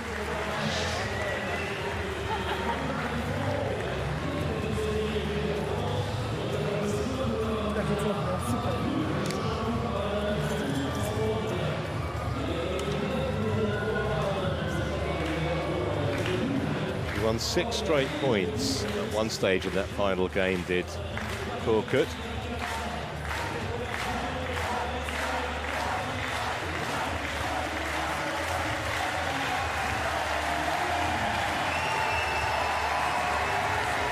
crowd hugely appreciative of what they've just watched. Both women, not just the winner. That's part of the Twomey fan club, I think, there.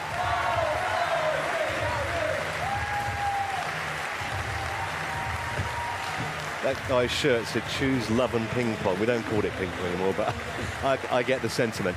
There are the stats. Confirmation it was a 40-minute match, and Korkut in the end actually won 11 points more than her opponent, so no one can say that it wasn't a deserved victory.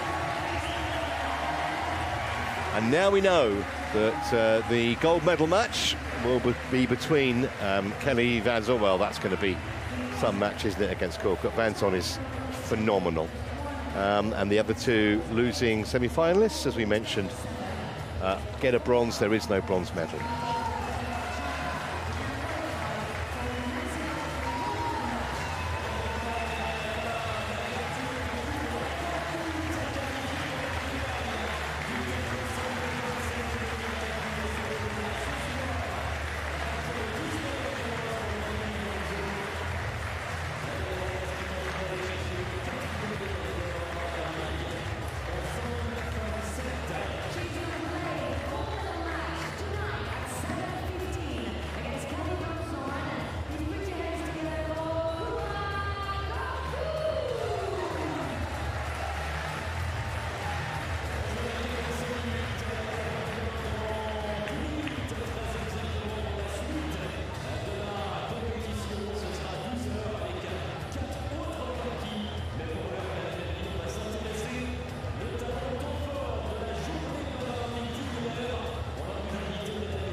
We turn our attention now to men's singles in Class 6, a semi-final, I beg your pardon, Class 11, between Samuel von Einem of Australia and Kim Ji-tae of Korea.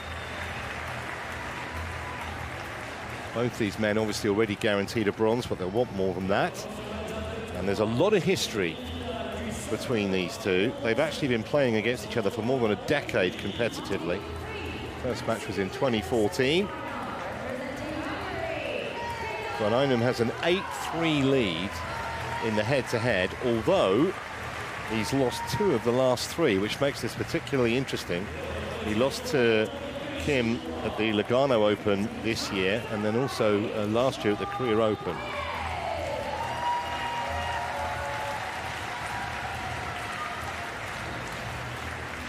The Australian has a silver from both the Rio Paralympics and also the Games in Tokyo 3 years ago. Also got a World Championship bronze medal. And he's actually played national non-para table tennis at junior level and tennis as well. So he's clearly a phenomenally talented sportsman.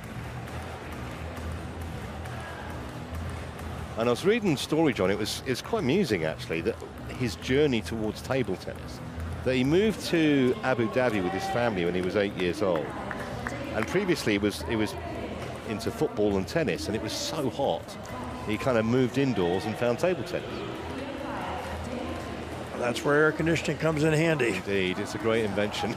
Isn't it though? Especially in that part of the world. The man in charge here is David Gallego of Colombia.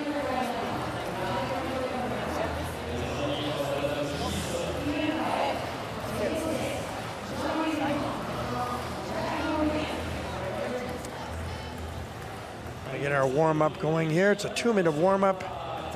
The umpire brought the rackets out, and they were placed on the table so that both players could take a peek at them, because many players use different types of variations of rubbers. Some are smooth, some may have pimples or pips with or without sponge. And of course, those types of rubbers in particular will cause the ball to do different things. When von Einem won that silver in Rio, he became the first Australian for 32 years to win a table tennis medal in either the Olympics or the Paralympics. Looking at Kim, who won the world title a couple of years ago when it was held in Granada in Spain. Also the Asian Para Games champion from 2022. Been playing a long time. He started at the age of 10 in primary school, and he said his main influence was his father, who just played as a hobby. For Kim Ji-tae, it's become much more than that.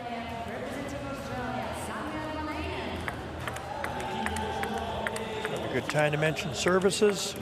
The ball is to be placed on flat palm if possible, and the ball is to be projected above the table, a minimum of 16 centimeters, and be visible to the opponent at all times. There can be variations, of course, with the non-playing hand, depending on impairment. As long as the ball is projected up and can be seen by the opponent, those accommodations are certainly made. Yeah, this is going to be a really high-quality match between these two.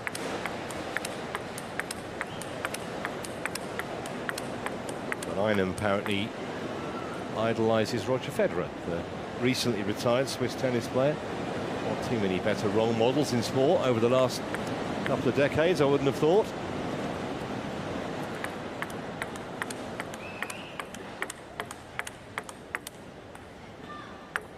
Kim is 26, but he's been playing internationally for 11 years. He made his debut as a 15-year-old for Korea Republic.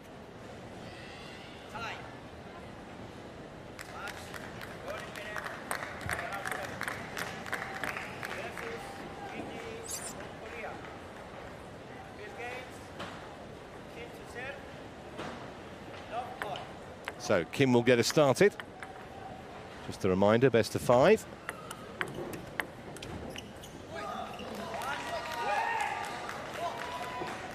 And I think the fact that Kim has won 2 of the last 3 meetings will give him a little bit of an edge here, because he was dominated by the Australian in their earlier encounters. Just 3 years between them age-wise. The Aussie's 29, Kim is 26. Oh, that's a superb shot. Absolutely minimal body motion or movement, and excellent timing.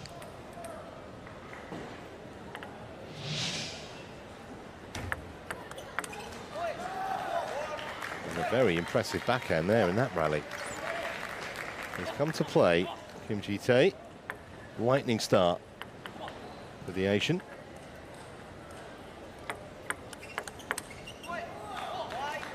Combination of hits there. Great start for Kim.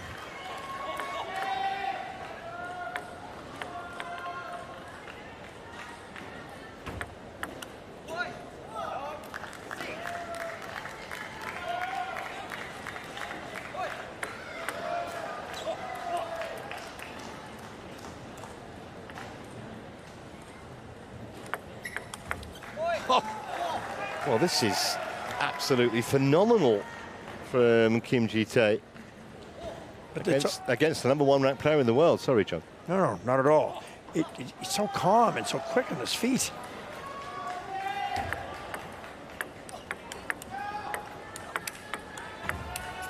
Well, everything that the Australian's throwing at him is coming back with interest at the moment. 8-love in, we've only been playing for 2 minutes.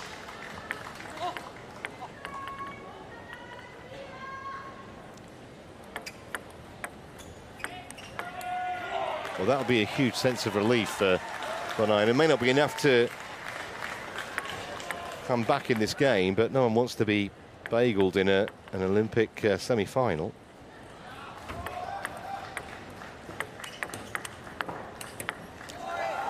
It's like an inside-out shot. Kind of looked like he might go, down the line. He just turned and pivoted. Oh, looks like it may have nicked the net too.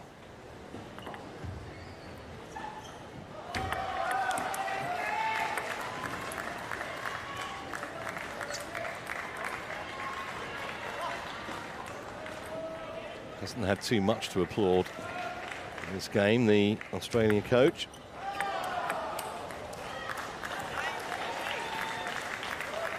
At this stage, you want to try to build some momentum. So get in that second game, assuming it goes the way we think it should go, and get ready for that second game and come out fast.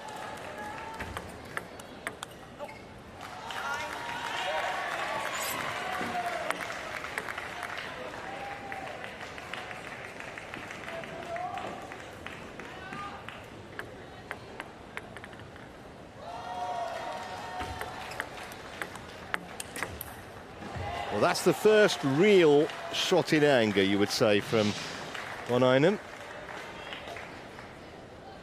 And he was down 8-0. Yeah. So try to build on this momentum. So he's won 4 of the last 5 points. Been a couple of errors from the Korean.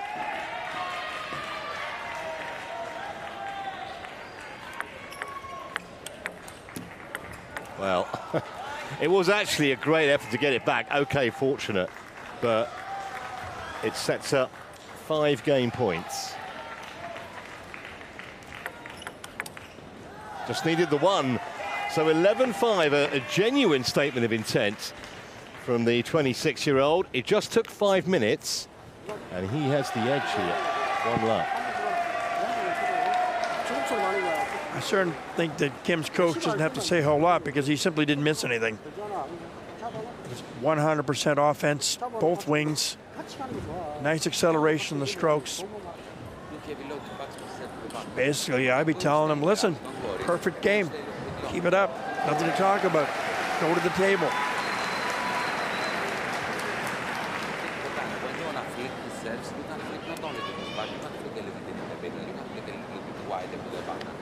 You do it here, it's in front of you. It's easy for you to play that ball. See if there's any change here in terms of tactics and or abilities to come back in the game. Time will tell.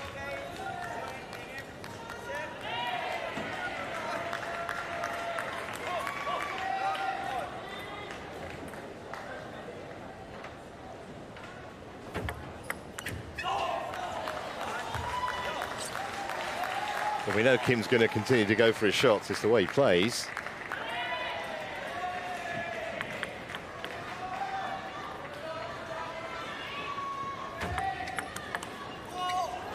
backhand. So much acceleration. It's all coming from his elbow and his forearm. Yeah. That wasn't that spinny. Just power. A little bit of spin, but mostly power. Clean and efficient.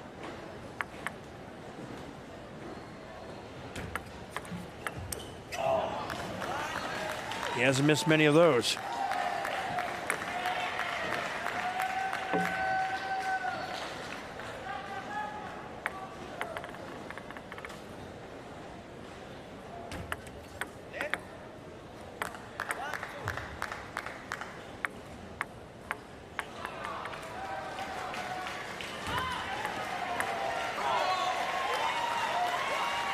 Well, this is just what Einam needed, a positive start to the second game after being effectively blitzed in the first.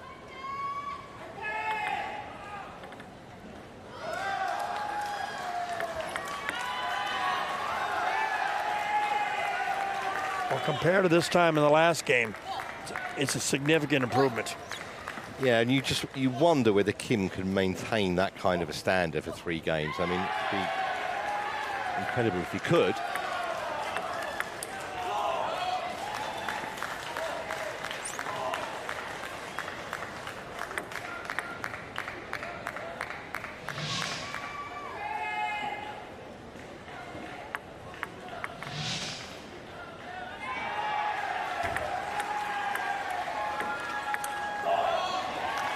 Nice short drop with the forehand, which led to the attack after that. That was nice.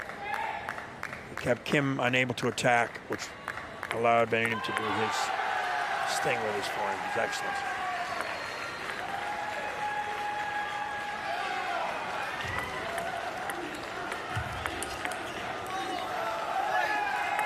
Korea actually have an excellent record in the Paralympics. 99 medals coming into Paris over the years since 1960, puts them in 5th place on the overall Paralympic table tennis table. Oh, that was a step over. Backhand off his forehand wing. You don't see that often. There it is right there. So many options down the line, in the middle, cross court.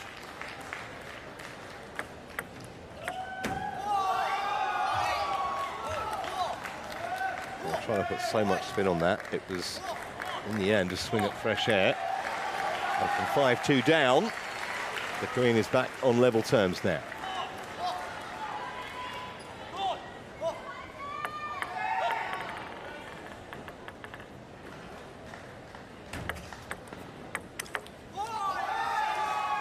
We've seen that shot before. Just an effortless little flick, isn't it? He gets so much power. He's got his blade turned inward, so he is pulling it up a little bit, but not very much.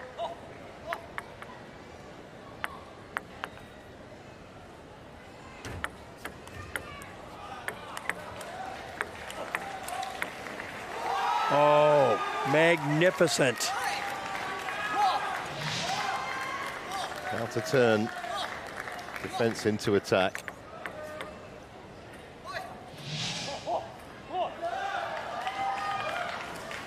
Talking of turning, looks like he's in the process of turning this game around from being well behind. Well, that was a big point. He needed that, Van Einam.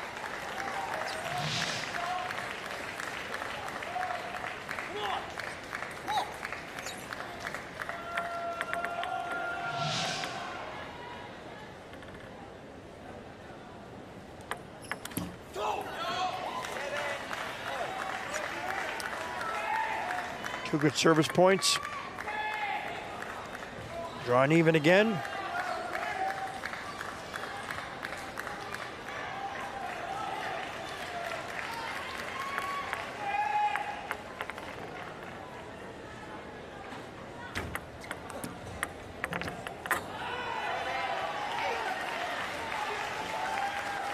Net cord left Kim helpless.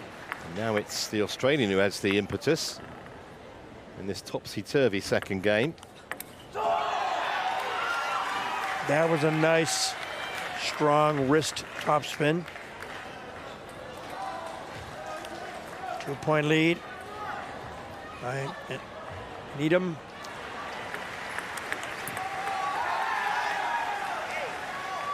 That patented backhand shot. Yeah, you can only keep Kim down for so long, can't you? Because you know that's going to come out, that weapon, at some point. You might want to consider going to the other side of the table. That is certainly his bread and butter shot.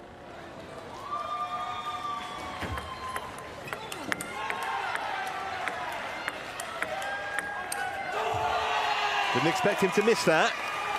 And here are game points for the Australian to level.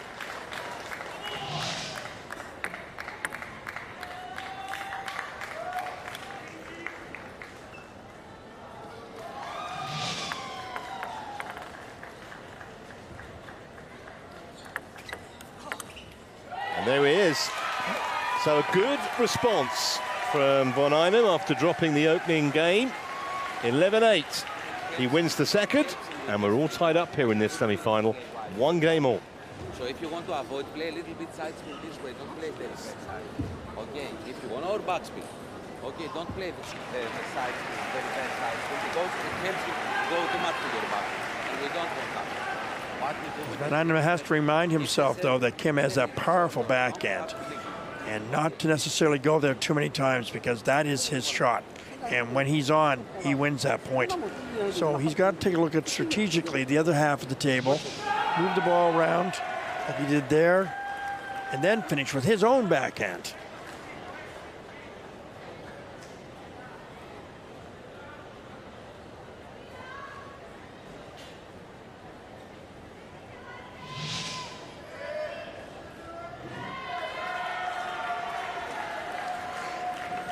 Pretty quick games. Yeah, 5 minutes for the first, 7 for the second.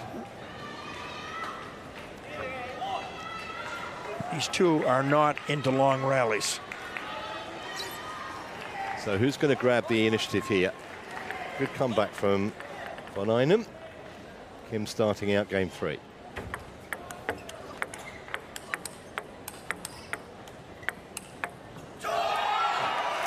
What a great rally.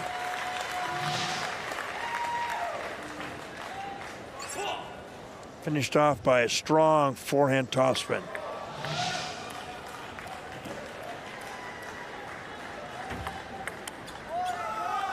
Well, you don't get to be world number 1 for nothing. We probably should have expected some kind of Von Einem recovery after, well, it wasn't really even in the first game, was it? It was pretty much a cakewalk for Kim, but now it's a very different match. Bit of a tip off the net, just again changes the trajectory of the ball and the pace. Responding with that in milliseconds is often extremely difficult.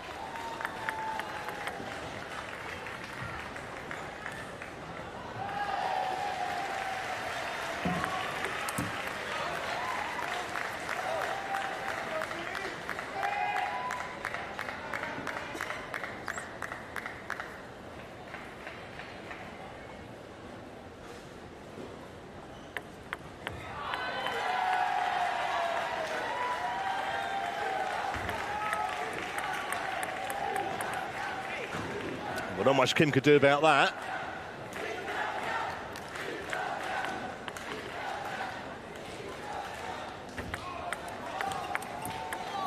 And there it is, that strong backhand topspin stroke.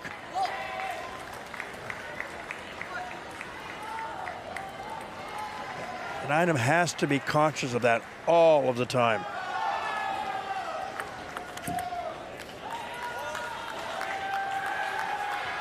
Interesting that neither man availed themselves of the towel at that last toweling break. They just want to get on with it. So into the momentum of the match here.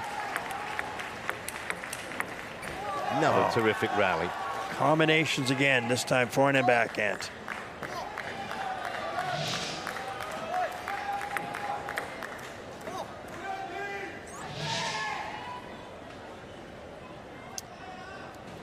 Nothing too much to separate these players in this game.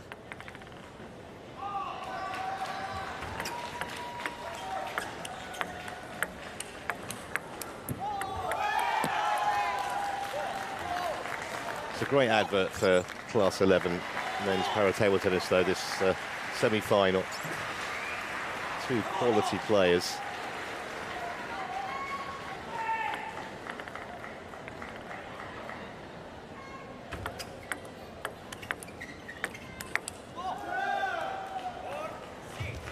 I'm thinking he may have hit a shirt and he just stopped playing.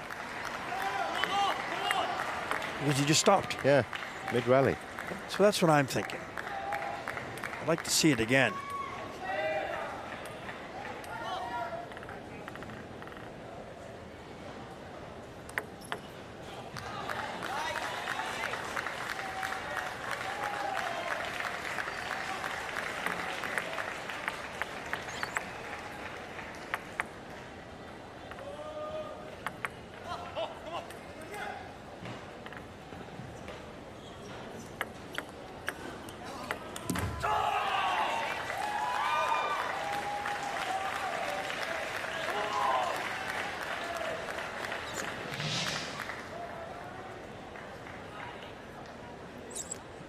Kim kind of pulled his racket across his body in that one. Didn't go cleanly forward.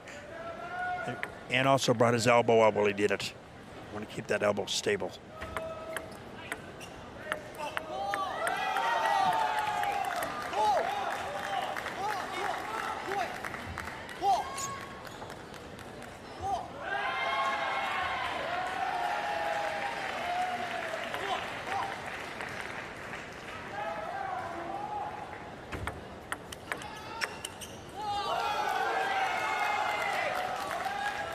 Neiman there tried to be the aggressor, tried to finish the point, tried to change it up.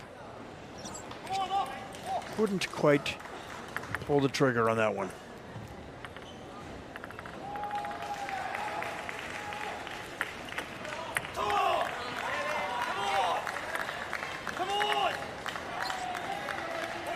Well, building up to potentially a nail-biting conclusion here, this third game. And timeout called. Is he in by the Australian? No, in fact, it's a Korean time.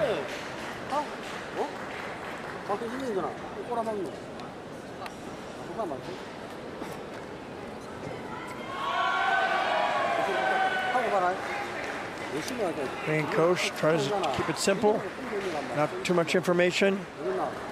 He knows his player has a very strong backhand attack, superior actually to his opponent, but also not be afraid to use his forehand drive wider to the middle of the table.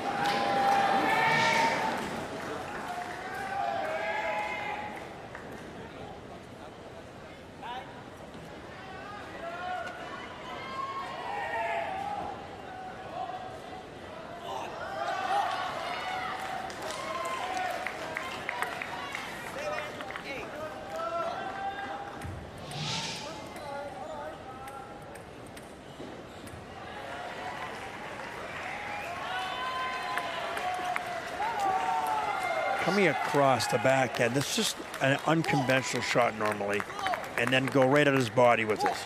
He was so quickly onto it as well. I think surprised Von Einem with it.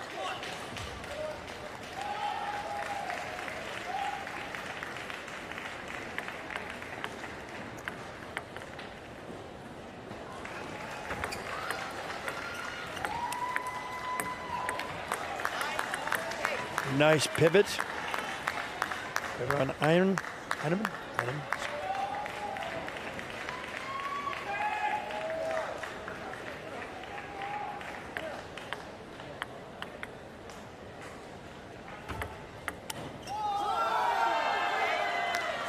Well, absolutely abject frustration showing on the face of Von Einem after he missed that, because it's given Kim 2 game points to go back in front.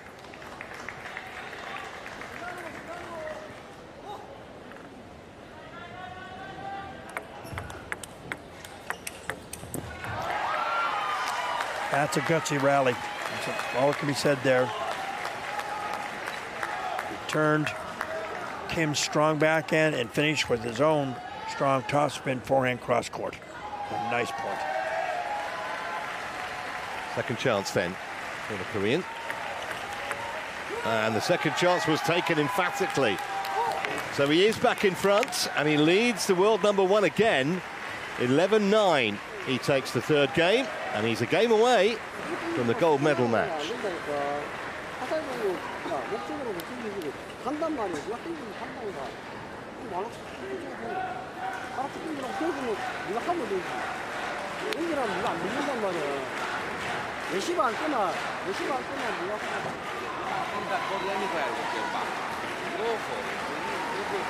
If it's low and short, then you can do play short with his forehand. But if it's a little bit bounce, go anywhere, Sammy. Go anywhere with this one.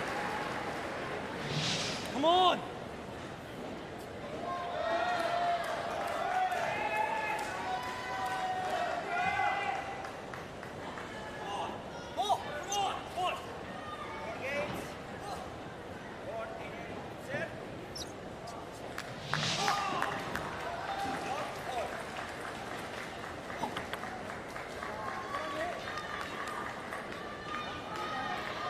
So Von Eyman needing to win this game, keep his hopes alive. Terrific rally again for starters. Absolutely no hesitation by either athlete to go for the winner.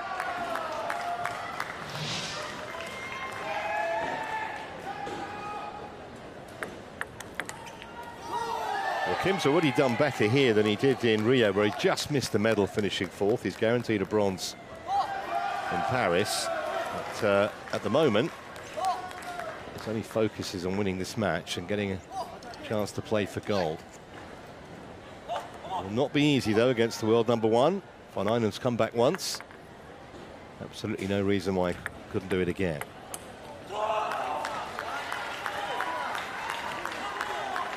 Change in position there on the return of serve down the line. Kim was there, but just didn't finish it off.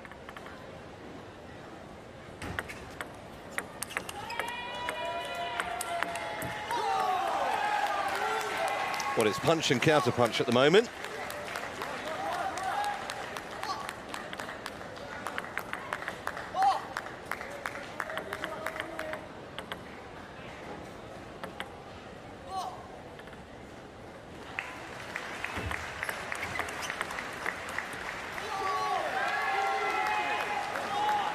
They love to use the cross-court shots, both of them. Their styles are almost identical.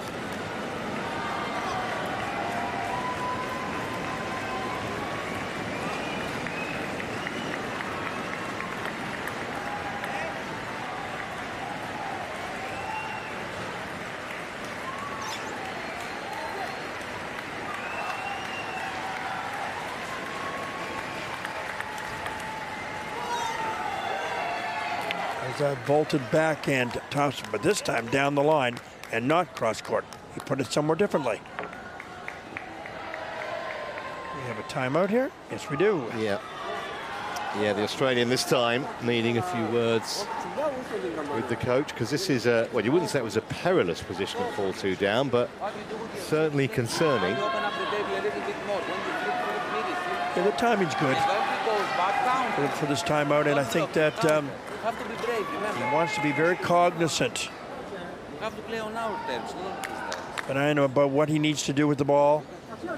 That was an interesting line from the, he said we need to play on our terms, not on his terms. Take it to your opponent. Yeah, don't let Kimchi Tae start dictating the pace of the rallies. It's good advice. Easier said than done, however. Yeah, for sure. Korean serving, 4-2.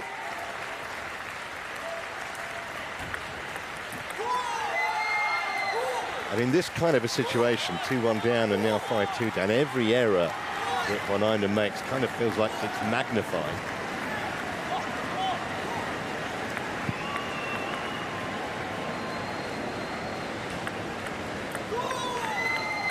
That was an unforced error.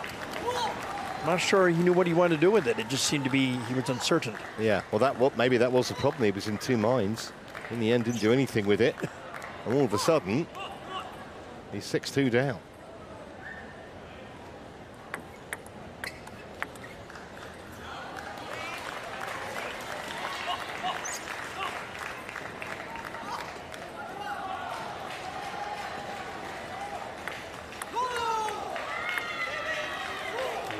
Faulted serve there.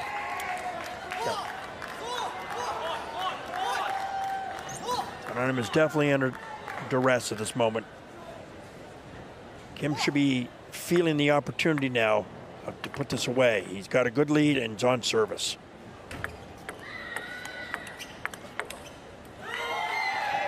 Well, he certainly looks composed at the moment. We have seen in this tournament and in many others, players do tend to tighten up when the winning line kind of hovers into focus, but at the moment, showing no signs of suffering from that.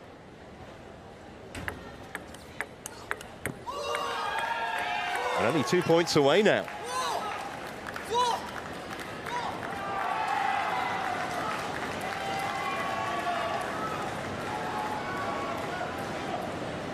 Lost 7 of his first 8 meetings, Kim, against Van Einem. He's won 2 of the last 3.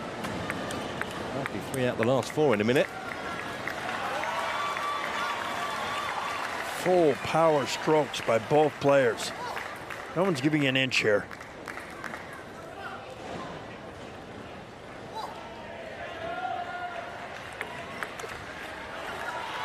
Well, that was a little uncontrolled, that backhand from Kim, and normally, as we've seen, it's his trademark shot. 2 concerned Australians looking on.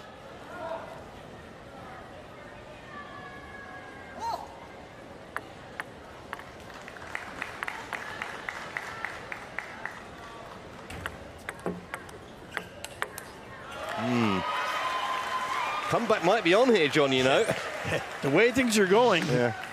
You're absolutely correct. He was basically falling back and attacking at the same time. Very hard to do. Let's see, this is a big point. Well, they're all big now, of course.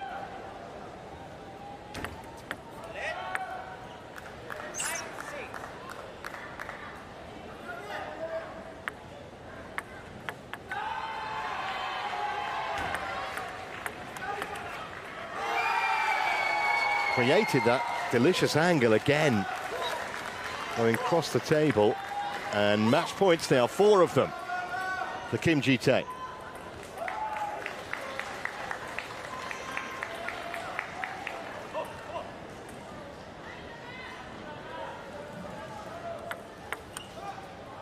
Well, that was going to be death or glory, wasn't it? I think he made his mind up he was going to play that before the Australian even served, but might want to be a bit more circumspect.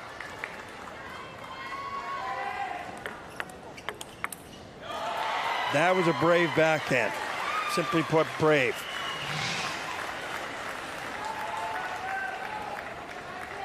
Kim tried to counter with an awesome backhand. Finishing it off and just couldn't quite manage it. So 2 match points saved. 2 to go.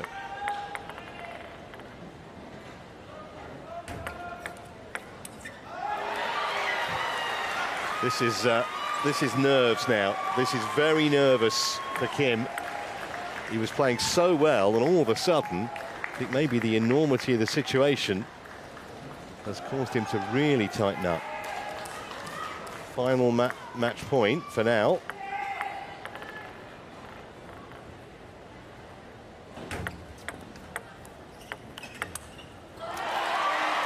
Brilliant comeback, absolutely brilliant. He was 9-3 down, he was 10-6 down. Now he's within a couple of points of forcing a decider. Suddenly the Australian flags are flying again.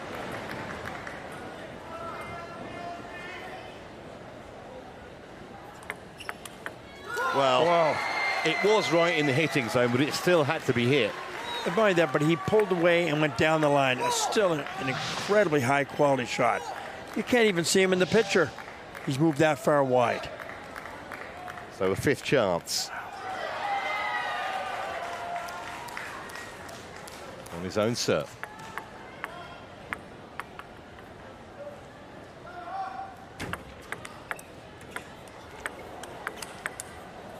What a recovery that was from the Australian. Yeah, Nick that net, and I thought that was it. The ball's going to come back with not a lot of pace on it. Kim would finish it off. Von Eyman just refuses to lie down.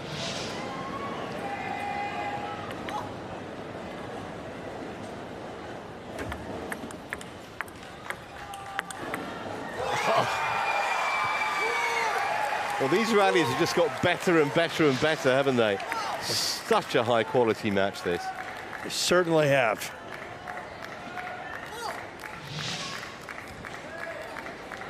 Match point number 6. What normally happens with it, when someone's had that many, he doesn't take it. The first time Von Eyman gets an opportunity, he will. That's what usually occurs. What can Kim do this time? Match point number 6.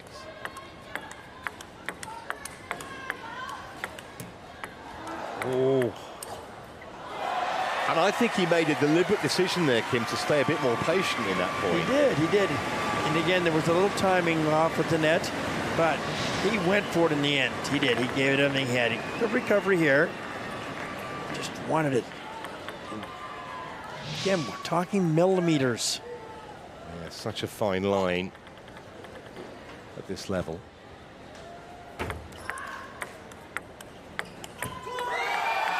Looks a little tight there, I think.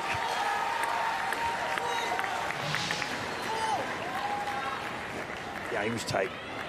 Well, the fans inside the South Paris Arena getting their value for money here in this particular game alone. 7th match point for Kim.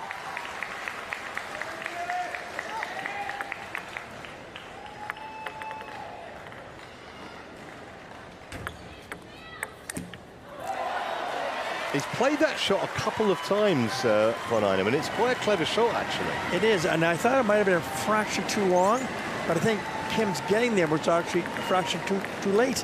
He went for the flick winner and kept the net. Yeah, having almost to play it from below the height of the table. So 13 all now.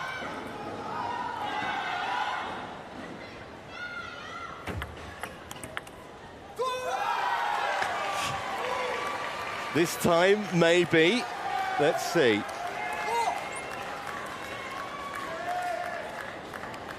Great tenacity showing by Von Eyman. But how long can he keep doing this? Relentless pressure. A match point.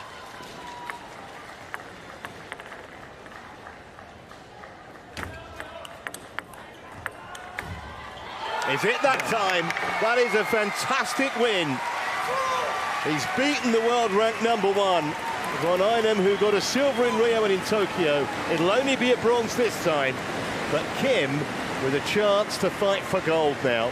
What a battle in that 5th game. The 8th match point, he finally converted, 15-13.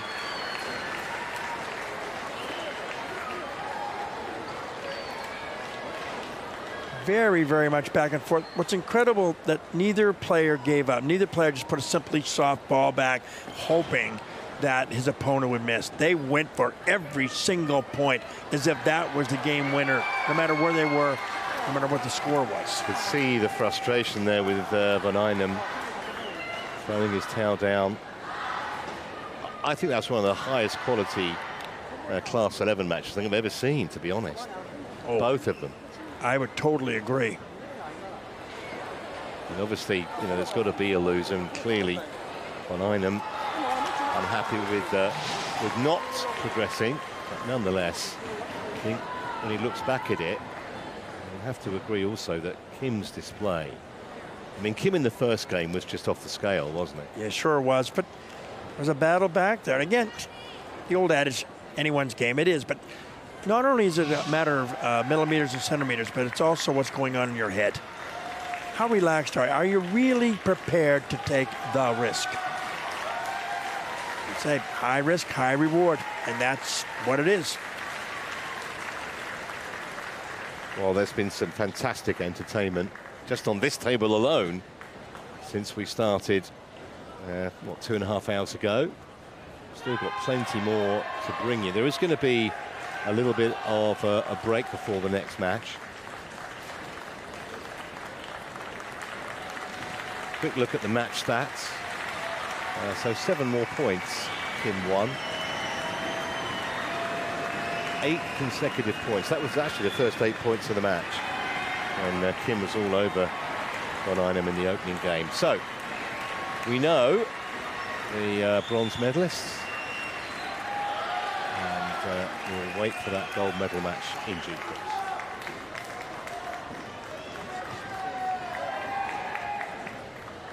Or 2. Sorry, 2 o'clock.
4-2.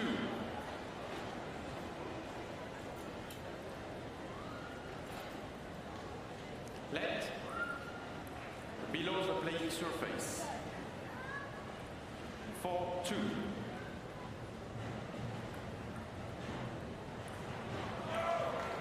4-3.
Second game, Trooper to serve, Law.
Two, four.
Third game, Suchanek to serve, love.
Let 3-2.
We are moving on to a men's singles Class 6 semi-final between Peter Rosenmeier of Denmark and Rungroj Taeniom of Thailand. And as you can see, and as we've become very used to, fans of both nations are here in number to support their fellow countrymen. All smiles, these two clearly have a good rapport. They know each other very, very well. It's actually the 14th meeting between these two. The head-to-head currently stands at 8-5 in favour of Rosenmeier. They first met actually at the 2012 Paralympics, where Rosenmeier won in 5 games, but then Taeniom got his revenge in Tokyo in 4 games. They haven't actually played each other though for a couple of years, so this is going to be interesting. Last few words from the coach to Taeniom, who's world ranked number 3. That man's world ranked number 1. Peter Rosenmeier, left-hander.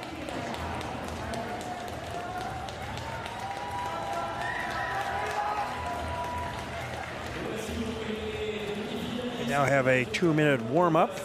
The rackets, of course, are on the table for perusal, so that each player can take a look at the other player's rackets, see what types of rubbers they have. These days there's a wide variation, but as you said, they know each other quite well. The rubbers aren't a major issue anymore, not at this level, unless it just throws them off in terms of just the consistency of the rally, and suddenly a dead ball comes over. And then, yes, it can be useful to have those types of rubbers, but at this level, I don't think so much.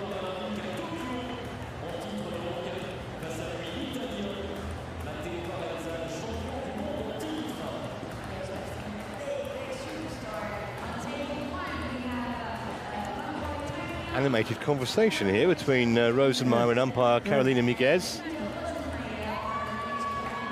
As mentioned on service, or form, palm has to be flat. The ball's projected from your palm about minimum of 16 centimeters.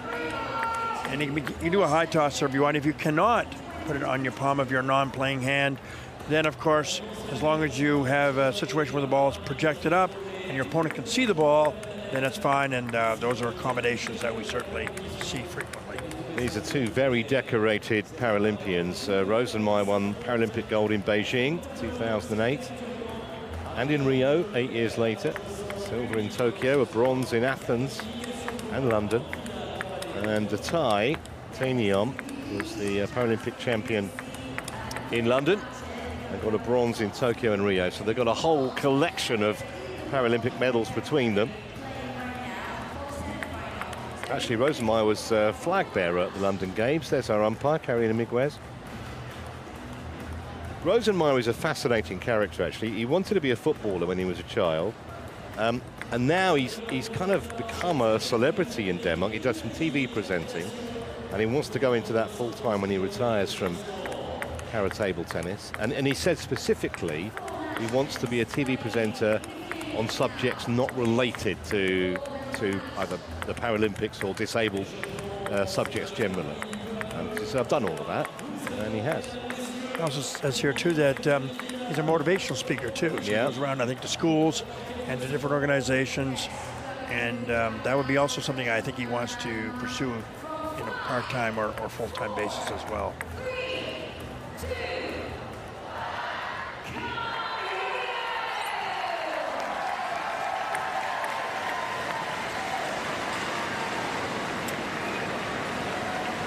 Rosenmeier to serve. Has 3 to 5 games. Games to 11 points. Tied 10-all. And you alternate serve each until we get a winner. Here we go then. Place in the gold medal final at stake. Oh. I tell you what, he's not a big man, but he generates phenomenal power. It's all timing. Timing and technique.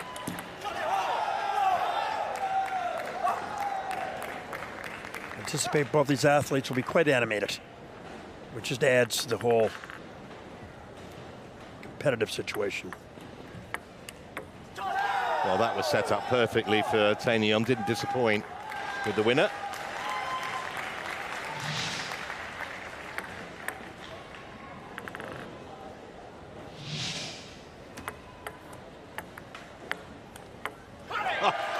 The amount of spin that he generates is also phenomenal.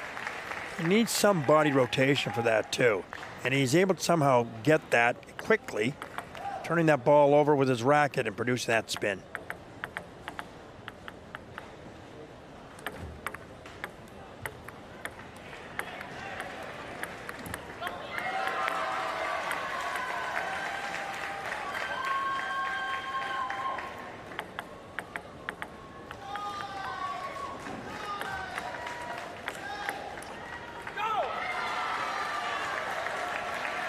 Also, Titanium is using pips on his backhand as well. It's a defensive rubber part to set himself up for that forehand that he loves. Yeah, Titanium was actually knocked out in the first round at the 2008 Paralympics. He stopped playing for 3 months after that. He said he stopped studying, he kind of lost his motivation, but he's certainly got it back now.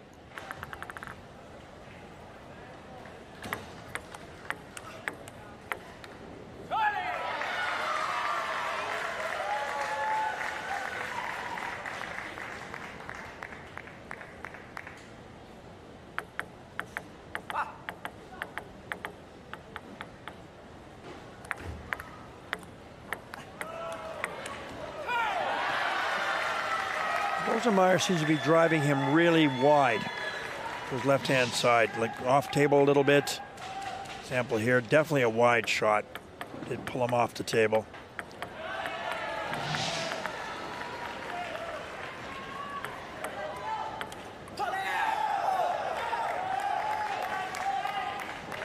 One of the few he's missed so far, Rosenmeyer.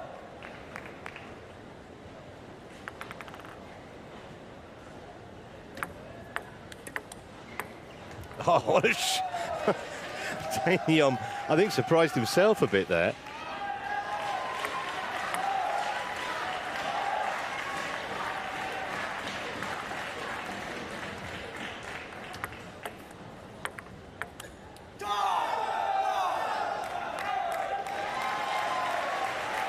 At this level, that's almost an unforced error, even though it was very aggressive with Tossman rolling over the ball, but they expect to make those shots.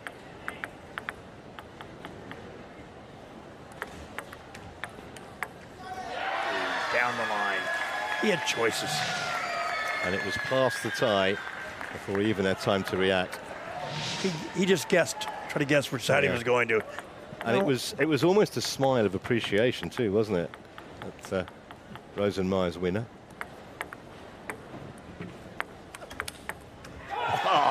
Fantastic defense from the Dane. I was convinced the ball was too high and he was going to get smoked, but he didn't. And those are the bonus points that give you huge amounts of confidence. Almost a slow motion point, that one, wasn't it? Yep. After the fireworks we've seen earlier. But it had a lot of spin. You can see it jump. He hits it. It kind of slow loops it. It hits and jumps.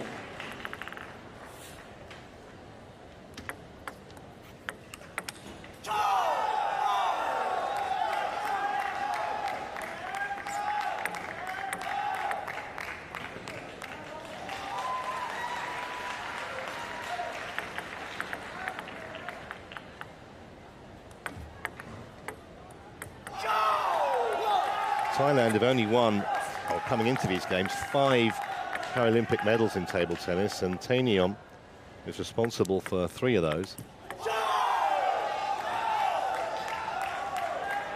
And after Rosenmeyer made the early running here, Titanium has come back at him, and he has 2 game points.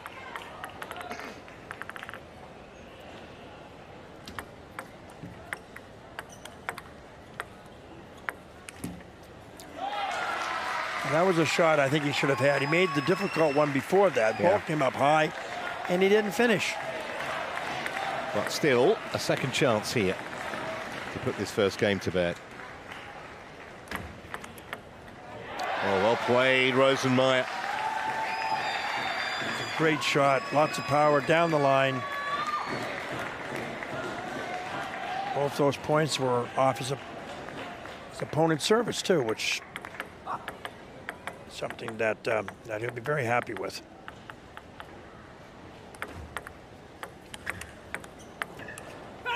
Well, this would be a massive psychological blow, I think, if Rosenmeier, having saved 2 game points, would now convert the one he's just earned for himself. At this point, they each have 1 service, too, because we're...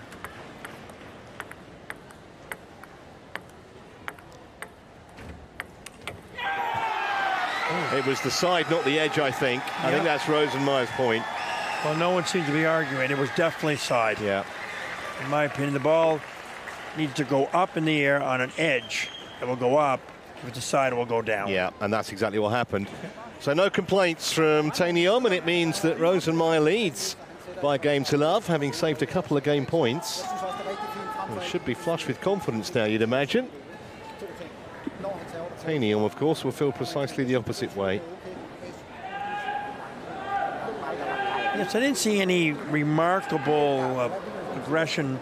I'm sorry, not aggression, but being able to maintain a lead here. It was back and forth, back and forth. I mean, yes, there was a recovery, certainly, by Rosenmeier, but it was a situation where I think either one could have won the game. It wasn't like a dominant performance by any stretch, other than the comeback, which was, yes, definitely memorable.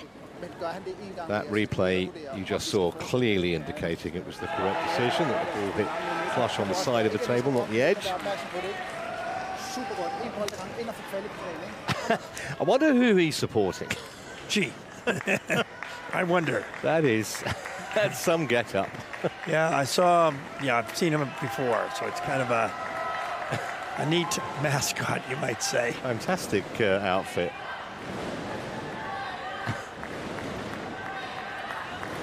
And the fact that his man lost the first game certainly hasn't dampened the enthusiasm.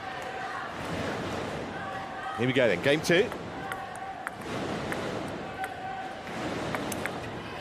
Well, he waited for his moment there, Rosenmeier, and when it presented itself, he capitalized. Nice flat hit. Not a lot of spin, just very efficient.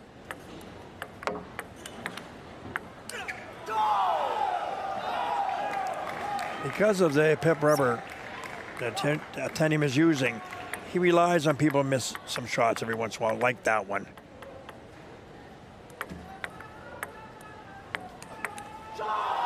Another example of using the red pip rubber to deaden the ball and allow him to tack the next ball that came back.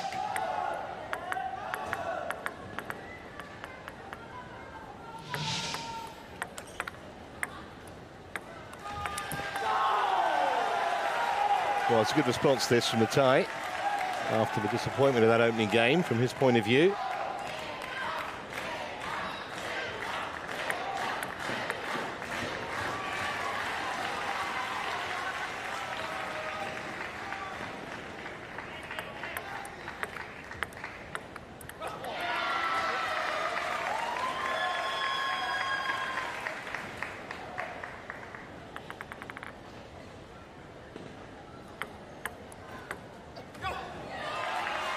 Bit of a swing and a miss there.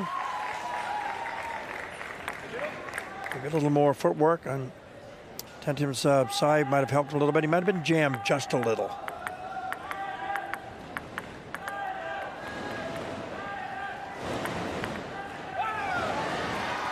Try to make that a little bit of a punch angled shot.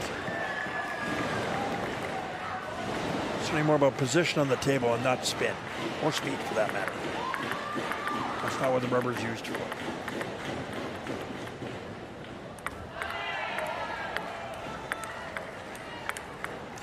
Oh, that's just brilliant from Rosenmeier.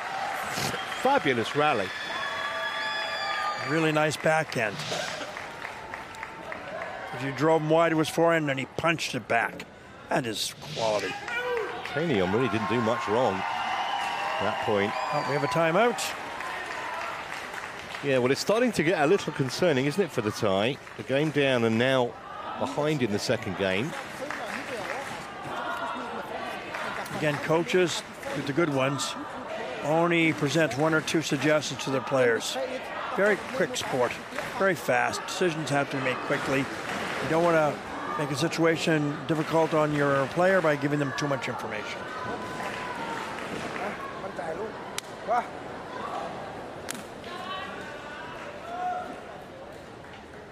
steely determination on the visage of Peter Rosenmeier. Made exactly the start that he would have wanted. Got to keep it going.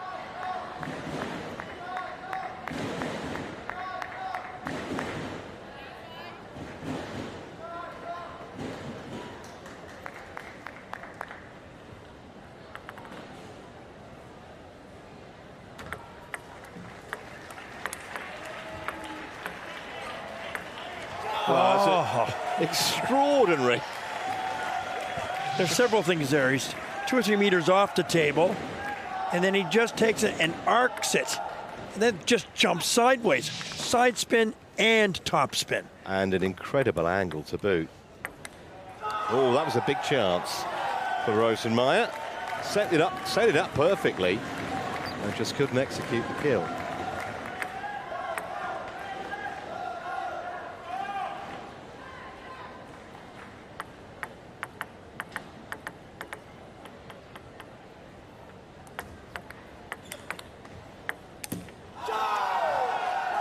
Forced that second one. The first one was excellent.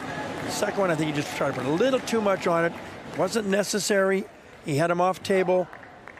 Got a little excited. Yeah, I think he was frustrated, wasn't he, that Tanium got the first one back. It was stubborn defense from the Thai. Oh, racket's wet. He's asking to go get a towel. That's the titanium there, snuck in a little toweling there. It's not supposed to be after every 6 points.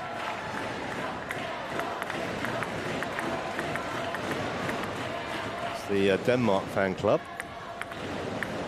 Oh, that was a really wild one. Yes, we also noticed that Rosenmeier's elbow came up. So as he was topspinning the ball, his elbow came up, and often the ball will float off. You want to keep that elbow stable. He came up over that a bit.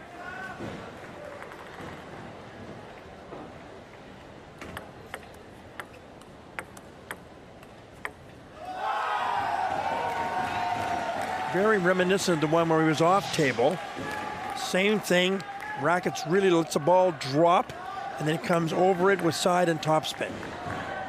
Phenomenal technique. He's taken that way below the level of the table. Loaded with spin as well. And he's taken over here.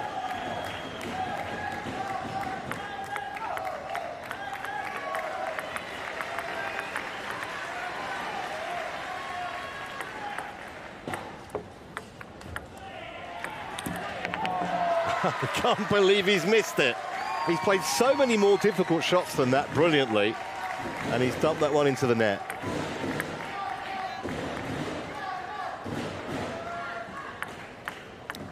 For Rosenmeier, it's about playing each and every point one at a time. 2 in a row, trying to work his way back into this.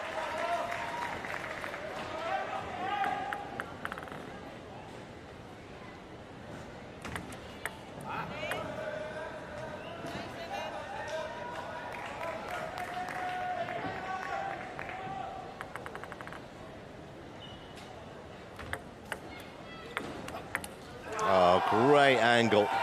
Ball was returned too high, and it definitely gave Titanium an opportunity to go one way or the other. He had choices. It's nice. Game points, 3 of them.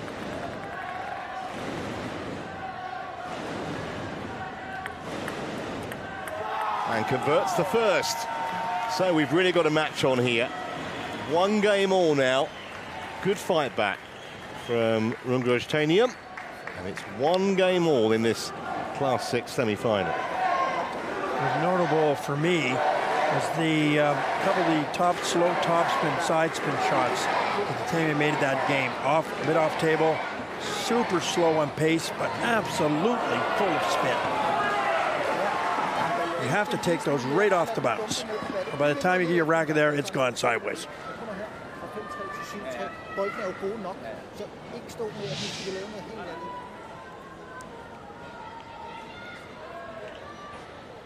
Here's that situation where the ball's just too high. Rosenmeier didn't know whether he was going to go down the line or cross court.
kind of apology, but at the moment, he's just got the force with him, the tie.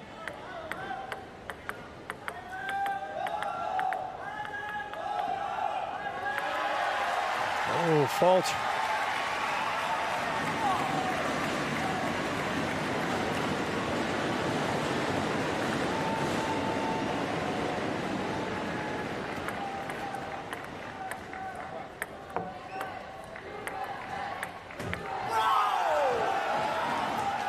It's interesting. He was very patient for the first 2 or 3 balls, Rosemeyer, and then whether he chose the right ball or not, or chose the right ball, I'm not sure. He just completely missed it. Yeah, I think he was trying to hit it too hard. I think he just completely misjudged it. That's not a great confidence booster. That is, though.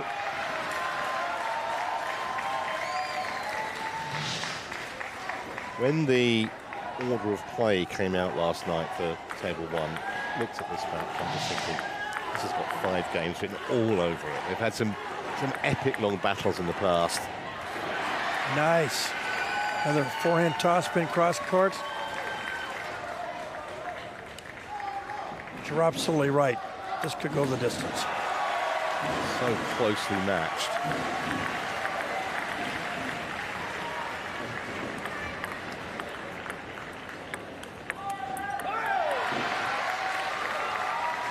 And that return, Tatum was not got quite the pace he's had on some of them before. The ones where he played at the table, of course, not the long loopy ones. And that was not nearly as difficult for Rosemeyer.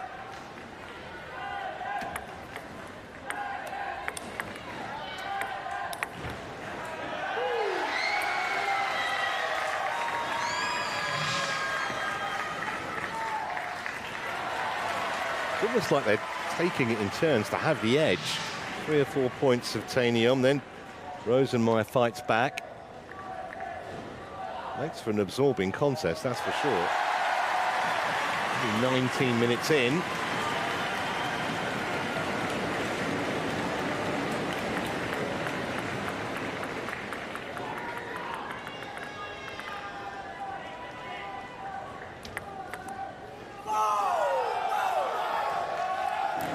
Bit of a soft return there.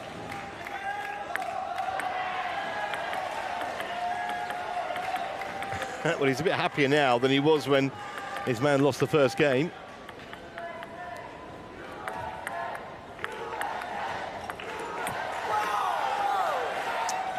Looked to me as if Rosemeyer were trying to rip the name off the ball on that one. He really took a vicious swipe at it. Yeah, he lost his shape on that, didn't he?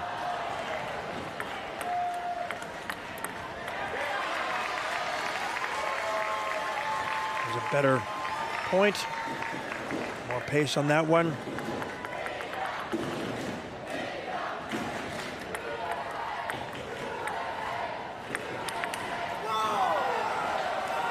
Hesitation.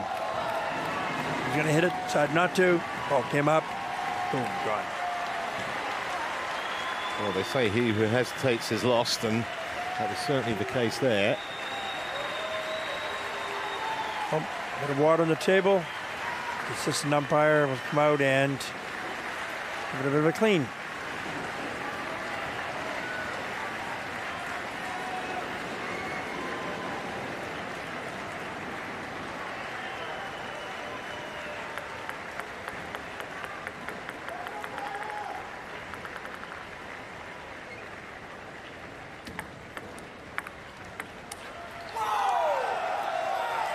Again, very similar to the one he missed a couple points ago. This one not maybe quite as vicious a swing, but pretty close. Doesn't need to do that. Not required. The old saying, an adage being, you don't have to rip the name off the ball.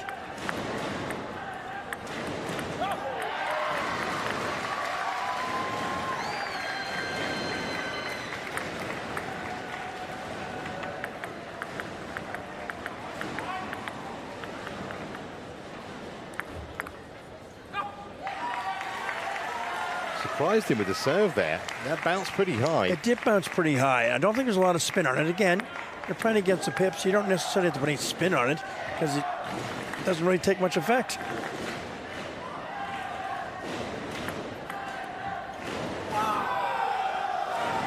Can he serve from the tie?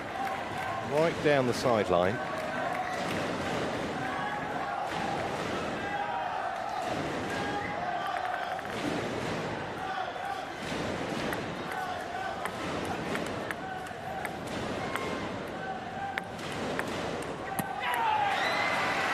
Now that was the epitome of patience, if I may say. He wanted to hit those, I know he did, and he just didn't. He waited it out till he got what he thought was a much better opportunity. Because a couple of times he tends to go a little quickly.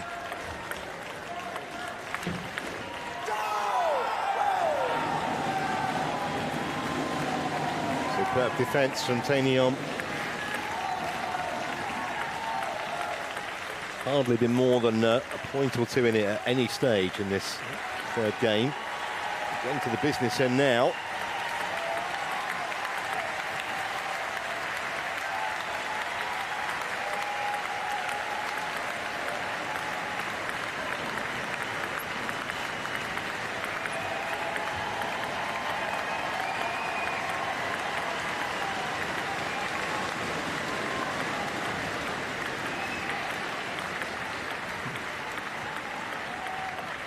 I think Tanner thought he was taking too long to serve, so he pulled himself back.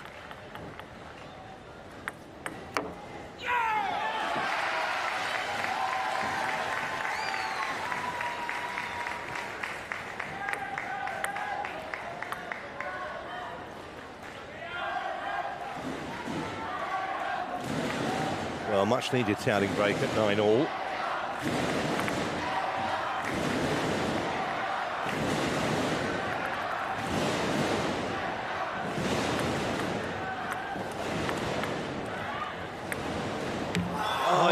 Get to it, and it would have been a very straightforward put away, but he couldn't reach it. So now it's a game point for Tainion.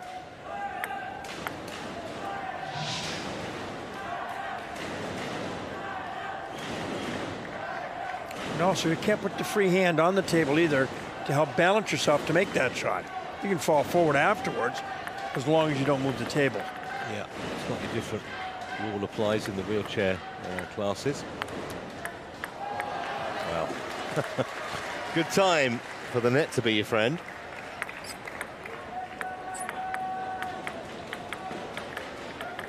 Now he must win by 2. Each person will alternate their serve.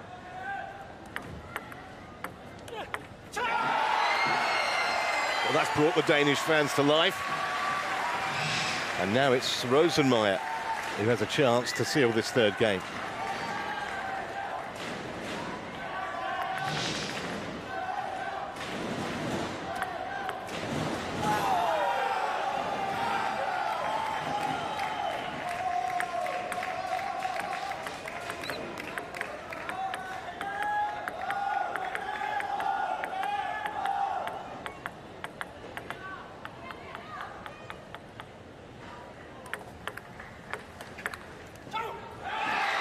Again, an option there, I thought. He could have gone cross court. He hesitated for a millisecond and then went down the line. Smart strategic move. Yeah, and acknowledged by the nod from Ty. So another chance here. But that was set up for a very straightforward put away. Tainion.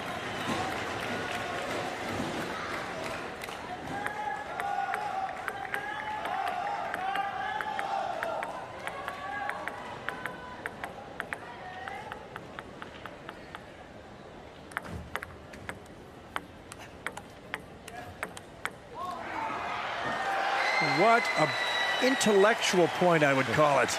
Just one side to the other. Just wonderful shot. Very businesslike, but not easy to do. Yeah, incredible precision. Great tactical awareness. Another chance then for the Dane.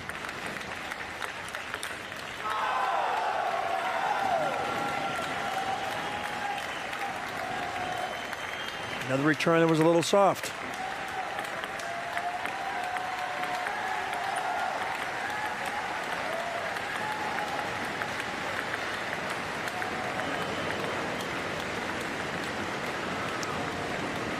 sure why he's doing that. I need to throw him off a bit, frankly.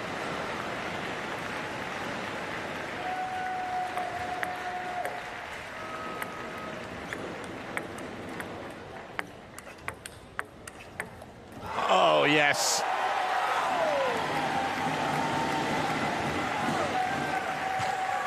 Just when you think people are out of position, they're not.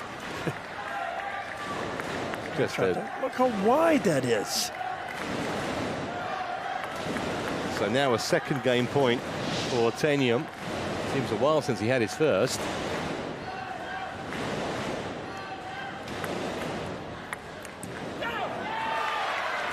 Neither of them want to win this game, do they? Doesn't seem so. I thought that was another high ball again. He could have gone down the line, but he decided to go across court. Yeah.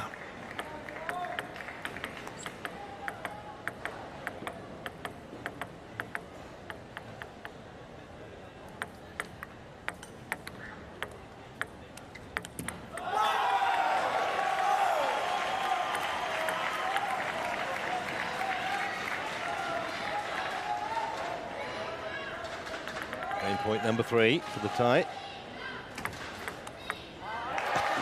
Wow. I mean, I know it's open. I can see it's open, but you've got to execute it. And again, it's a game point for your opponent. Not an easy thing to do.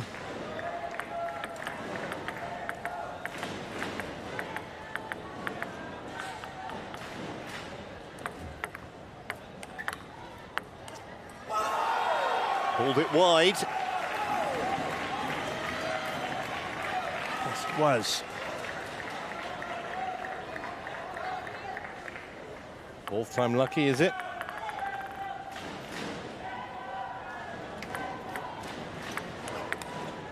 Yes, it is. And that will feel like a massive game to have won. It took some winning. 17-15.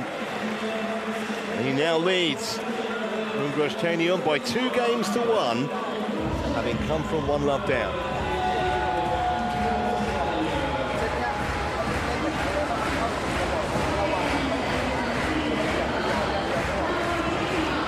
Certainly be instructing Rosenmeier that he needs to be aggressive. He just doesn't have to put it on the line. You put it in an area on the table, whether it's at the body or wide to the backhand or wide to the forehand, but it doesn't have to be on the line. And he's trying, like that shot right there, he's trying to make it too perfect. And again, Tenium, he's using pip rubber as a defensive rubber. It's there to counteract the attack, but at the same time, he's also waiting for his opportunity to attack. Yeah. He's not fully defensive at all. But you won't see him rip a backhand with the red rubber. That I can guarantee you.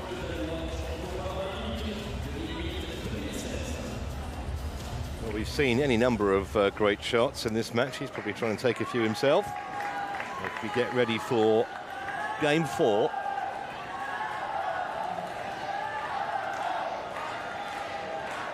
Remember that Rosenmeier's had the better overall of the meetings with Tenium, 8-5 on the head-to-head. It's 1-1 in terms of matches played at Paralympics. So, the tie, a game away from the chance to play for the gold medal.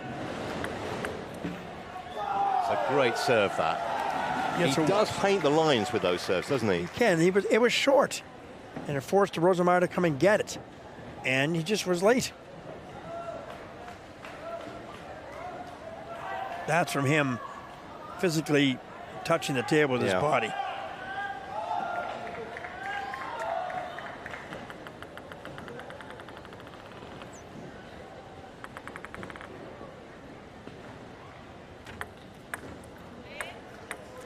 Same location again.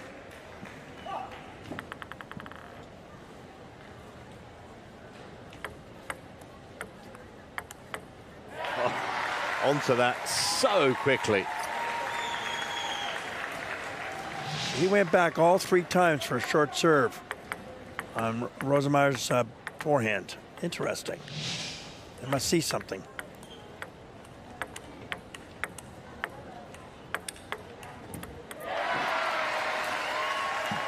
Nice drives, 3 of them.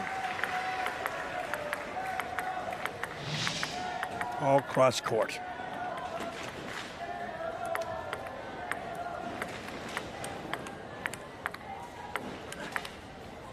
Well, it's a fantastic rally again. Really was terrific exchange this.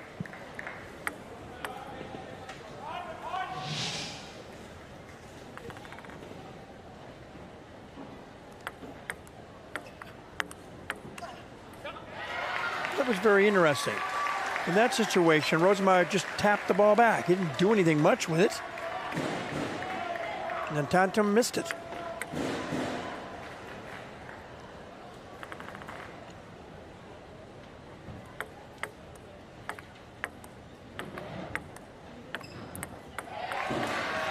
Given that's the 4th time that Tantum has gone to that area of the service, that they've had a discussion, he and his coach. Short to his forehand is where you want to serve. There's been 4 services put in that exact spot.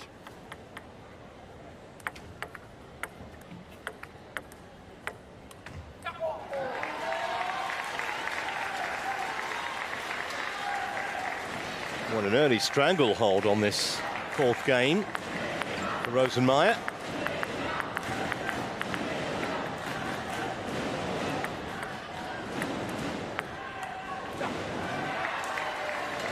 I think you've been very prophetic with your suggestion at the beginning that this could go 5. I just think they're so closely matched, John. I mean, and you know, they kind of play in spells, don't they? You'll get a little bit of Rosenmeier magic, and then Tantum will come back at him. It's so true. Just didn't finish that point. Everything built up. That was a build-up rally. It just didn't finish at the end. But he has some wiggle room, so why not go for it?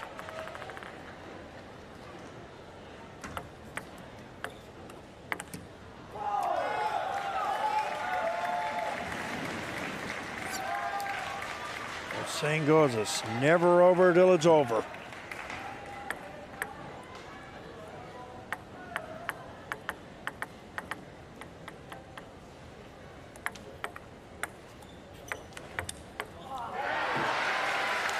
Just a wonderful riposte. It was, and he knew he was going there. He just stayed there, didn't move. Rosenmeier didn't move at all because he knew.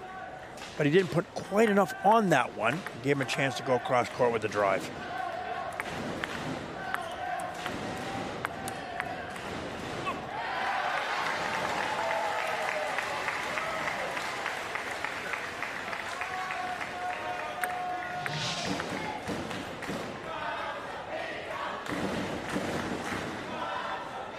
They're chanting again, the Danish fans. Their man just 2 points away from sending us into a 5th game decider.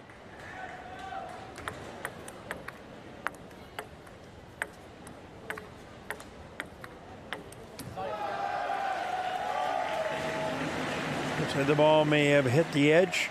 It did, but I think at least from Rosenmeier's point of view, thinking if you're going to get edges, do it now. Don't do it when it's 9-all in the 5th. That's when it hurts.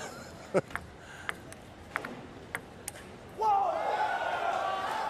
was a very, very aggressive backhand. One could argue it wasn't necessary, but at the same time, you want to keep the momentum. What got you here?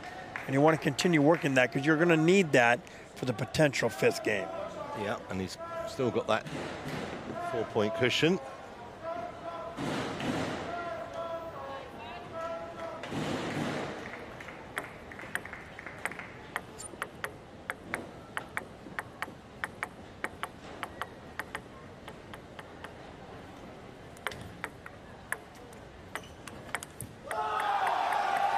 Well, he certainly hasn't given this up, Tantum, that is for sure. Wins the next couple of points, that will put the pressure on.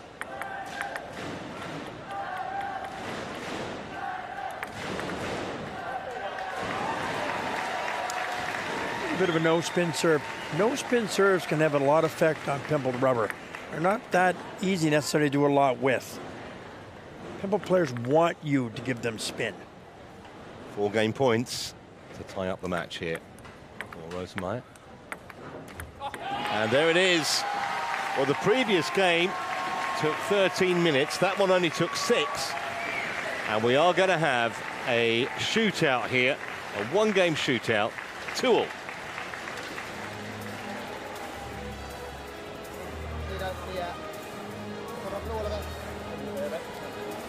Det er afgørende, at når du så under bolden, de gange du gør det, så går det mod baghånden.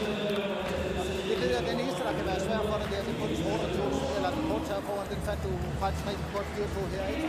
Alt passivt eller skal på den vej, for så skal han flytte sig, så er det betydeligt sværere at spille mod baghånden. Hvis det begynder at ligne noget, det bliver set.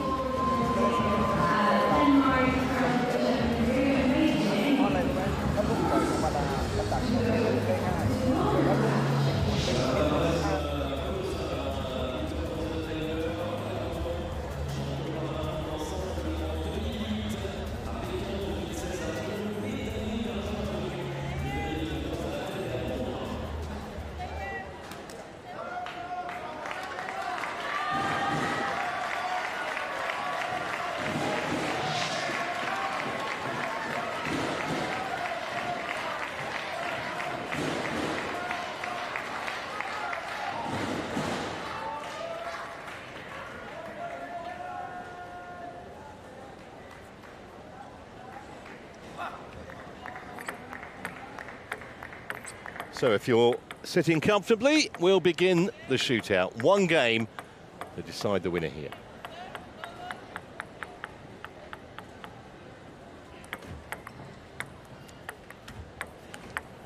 Sent in the wrong way. Another guess there, and wrong guess. However, Tenham has guessed well on a lot of other shots, so we won't hold that against him.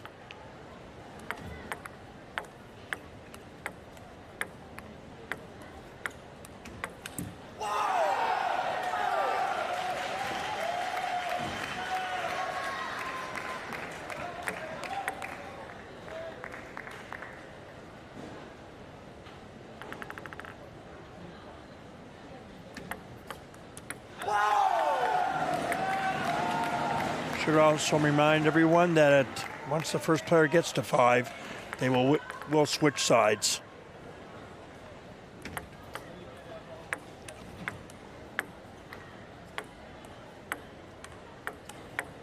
Oh, nonchalant that. Very much.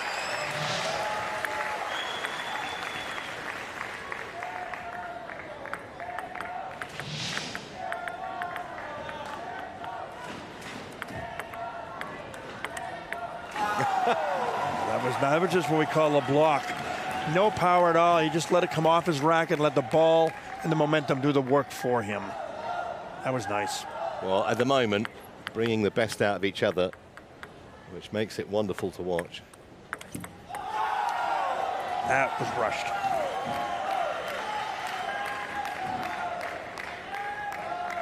And obviously, as we get towards the finish line here, a lot of tension. It's only going to increase. Quite a bit out there now. That's well played by Rosenmeyer. Yeah, that return of Rosenmeyer was high, but he stayed his ground, didn't move. Then give it back to him, and then he just angled it.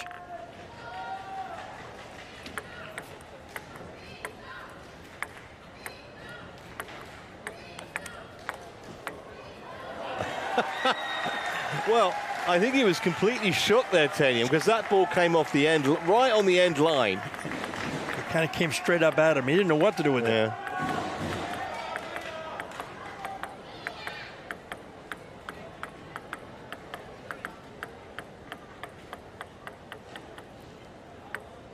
A little water, perspiration on the table, wiped off by the assistant umpire.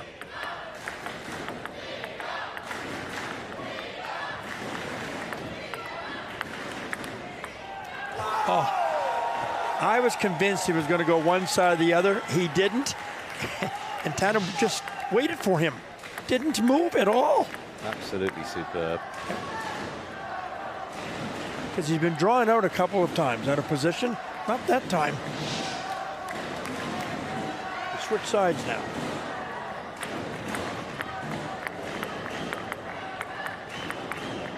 It must be nerve-wracking for the relatives and friends of these two, because one of them's going to be on the losing side here. At the moment, impossible to say which one. And now, because of the situation, even a 2-point lead looks like a chasm, doesn't it? It's been like 1 point pretty much the whole way. Certainly does. And it's on tandem service too, which can give you an advantage. Not always, at all. But most racket sports, if you're the server, you know where you're putting the ball and you know what kind of spin you're putting on it.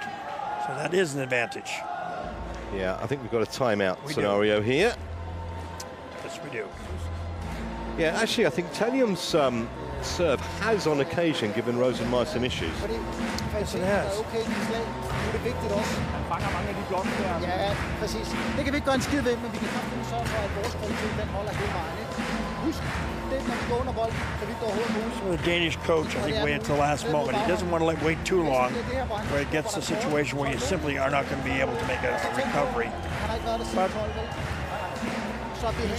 wisely, I think the timing here is good, and given the level of these players, 1 or 2 suggestions make the difference.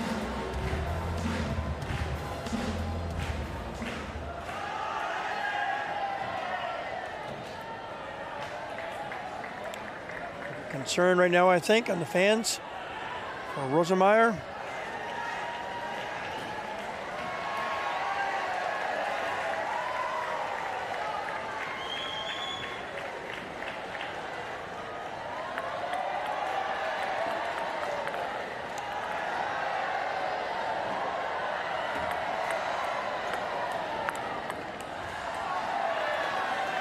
Patience.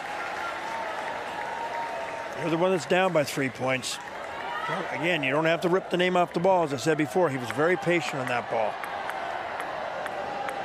We've seen both players in this match actually at different times have a propensity to get a little edgy when they get towards the magic 11 mark.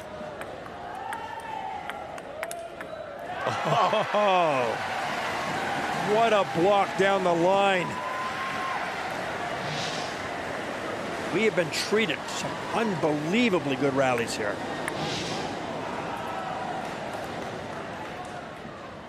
Okay.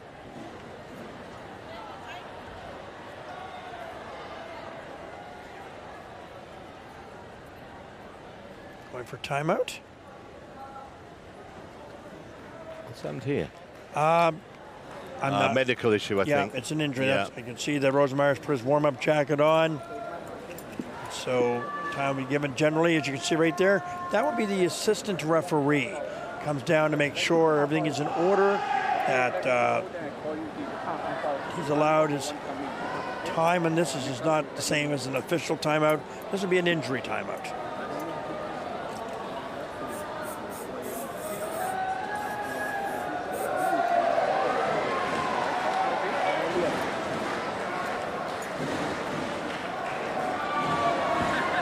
Surprised when the injury timeout the coach is coaching.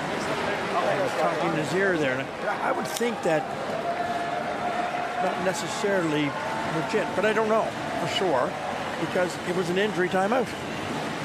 Anyway, it was being monitored by the assistant referee, so it's all above board.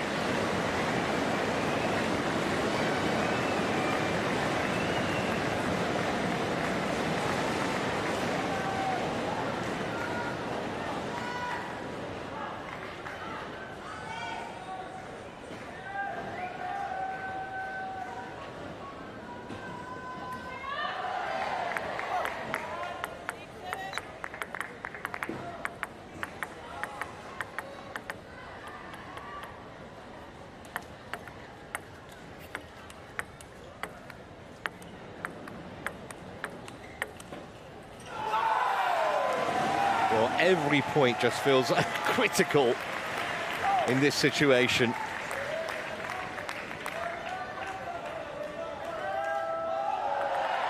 2 serves to come then at 8-6 for the tie. Oh, just for a minute, I thought it was going to sneak over. It just sat on the top of the net. But it stayed. on Rosenmeyer's side.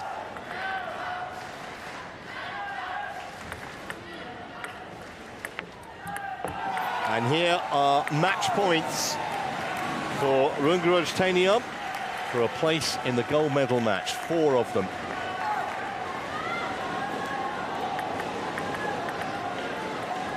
How's your nerves?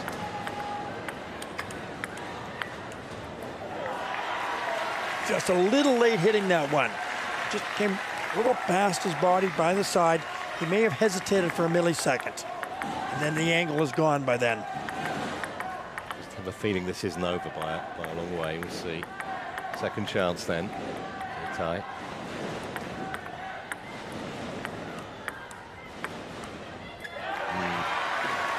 Kind of got his footwork a bit wrong there. I think he wasn't in the right position to play that. It cramped him up. It didn't seem to be. A little tentative. So, yeah. You're right. Here we go again. So the next 2 match points, if he needs to, will be on his own serve.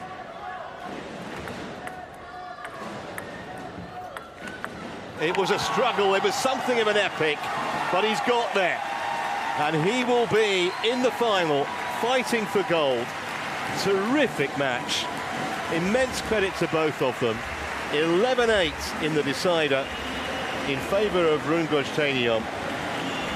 But what a marvellous advert for Class 6 para-table tennis.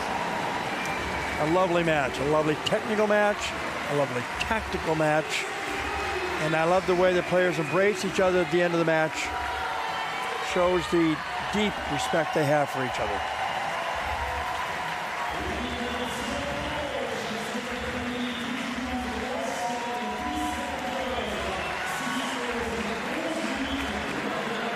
So Rosenmeyer's going to have to settle for a bronze. Of course, he's got 2 golds in the collection. Stadium with a chance to get a second gold. He was top of the shop in London in 2012. And there is the scoreline. 10-12, 11-7, 17-15, 6-11, 11-8. An epic match that lasted 50 minutes.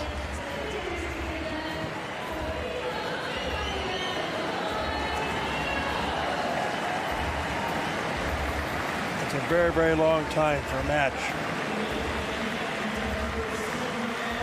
It shows you how long the rallies were. Yeah, we had the 17-15, didn't we, in the 3rd game as well. But it was worth every minute, that contest. And we'll see him again playing for gold.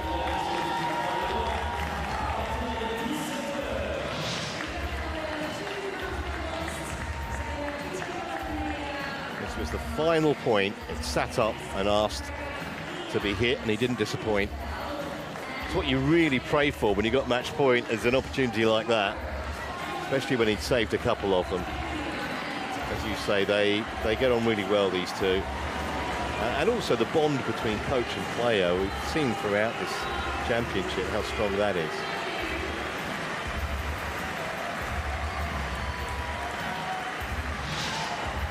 We're slowly inching closer towards the pinnacle, as there have been many already ceremonies, victory ceremonies, but we are slowly closing in on the end, actually. It's a 10-day tournament. We're on day number 8, and it's closing down and closing in on us, I think.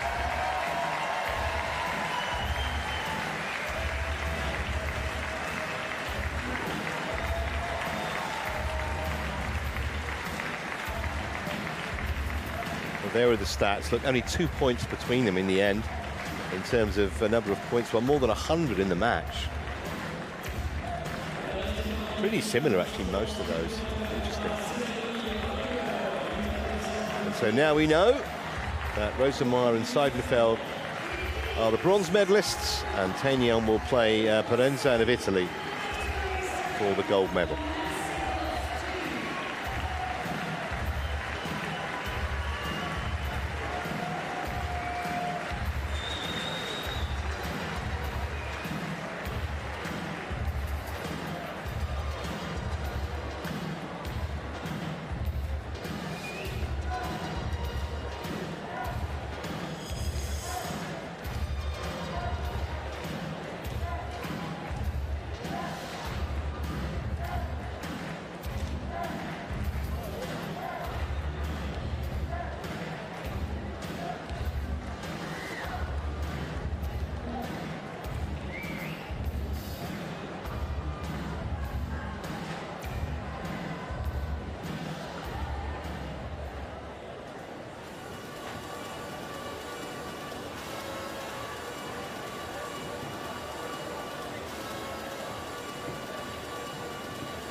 So here is the presentation party. The victory ceremony upcoming for the MS2 category, which was won earlier on today by Rafał Zupa of Poland. And if you're new to para-table tennis and you're wondering why there are 4 of them, it's because we have 2 bronze medalists. There's no bronze medal playoff in para-badminton.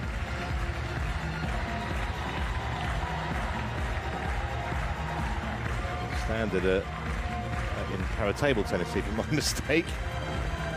The standard in the para-table tennis, the wheelchair section has been phenomenal. Had some epic matches. The semi-final between Fabien Lamiraud and the silver medalist eventually, Suchanek, was a 5-game classic. Delicatabi, as you can see, the presentation party. Accompanied by Monsieur Romain Voilemot, directeur aux affaires juridiques, Paris 2024. That's an important job. Legal Affairs Director. Médaillé de bronze, représentant la France et représentant la République de Corée. Well, always going to get the lion's share of the applause. That's Fabien Lamiraud of France, the 44-year-old, who was defending his title here. He won gold in Rio and in Tokyo. And Cha Soo-young is the other man who is going to get the bronze medal here, the 44-year-old Korean. Also won a bronze in Tokyo 3 years ago. Cha Soo-young actually started playing table tennis during his rehabilitation. Lost in the semi-final to the eventual champion Zupa in 4 games.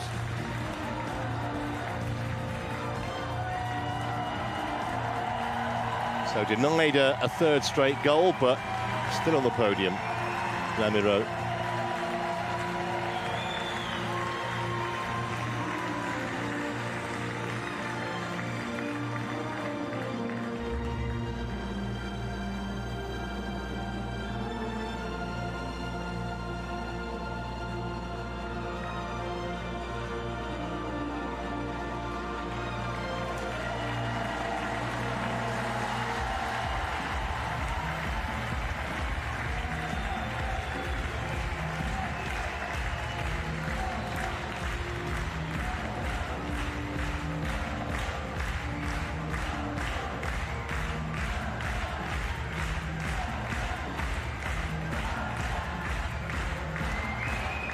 Médaillé d'argent, représentant la Tchéquie. Silver medalist, representing Czechia, Yuri Suchanek.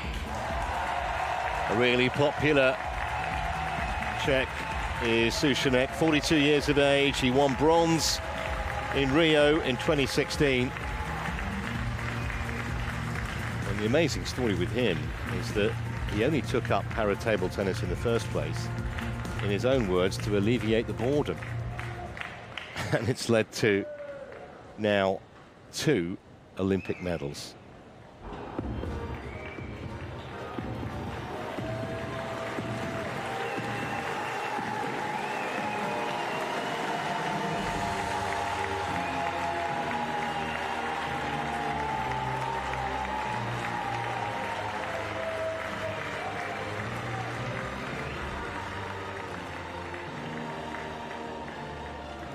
Médaillé d'or et champion paralympique, représentant la Pologne. Gold medalist and Paralympic champion, representing Poland, Rafał Zupa. Well, it's a fantastic achievement for Zupa. 36 years of age now. He won silver in Rio. He won silver again in Tokyo. But this time, he's made it to the top step of the podium. Started playing the sport when he was just 10 years of age, and it culminates now with the biggest prize of all.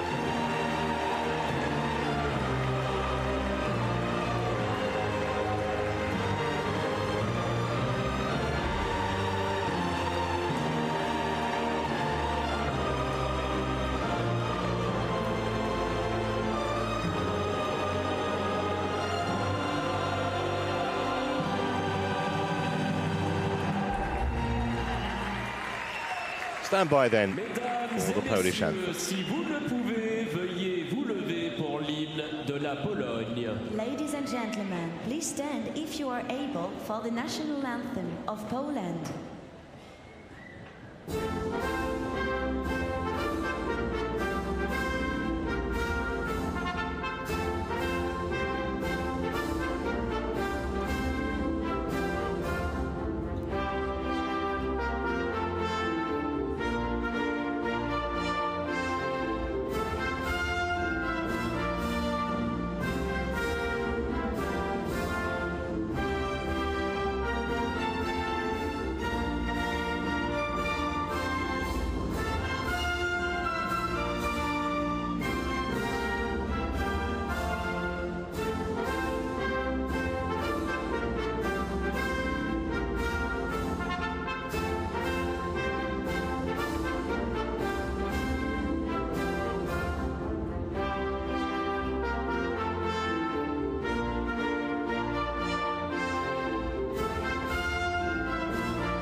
Magnificent achievement for Rafał Zuber. 2 silvers and now a gold. Poland actually have a big history in para table tennis. More than 30 medals now. And of course, table tennis, one of the oldest established sports in every game since they were first held back in 1960.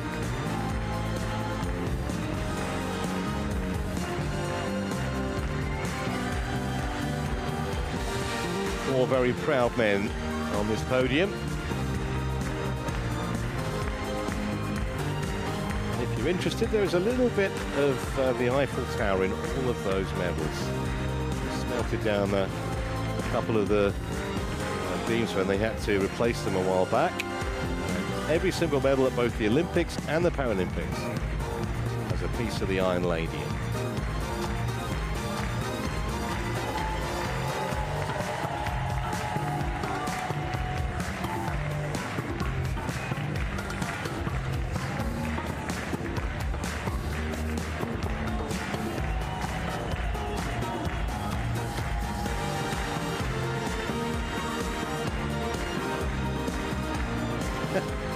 Been great to see so many youngsters here, not just at the South Paris Arena, but pretty much every sport.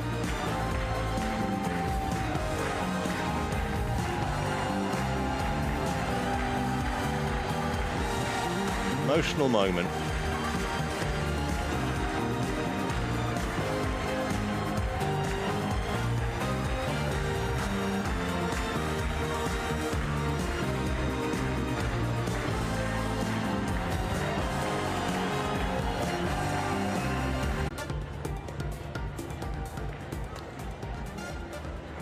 Félicitations donc à l'ensemble des médaillés paralympiques du tableau simple homme 2. L'action continue cet après-midi pour la deuxième session de la journée à partir de 17 h avec 2 finales en simple homme, classe 3, classe 1.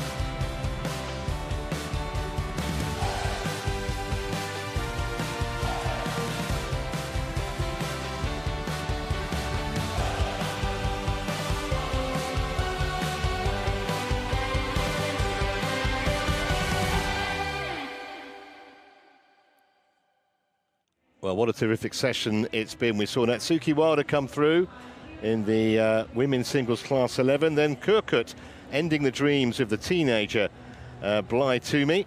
That was in the class 7.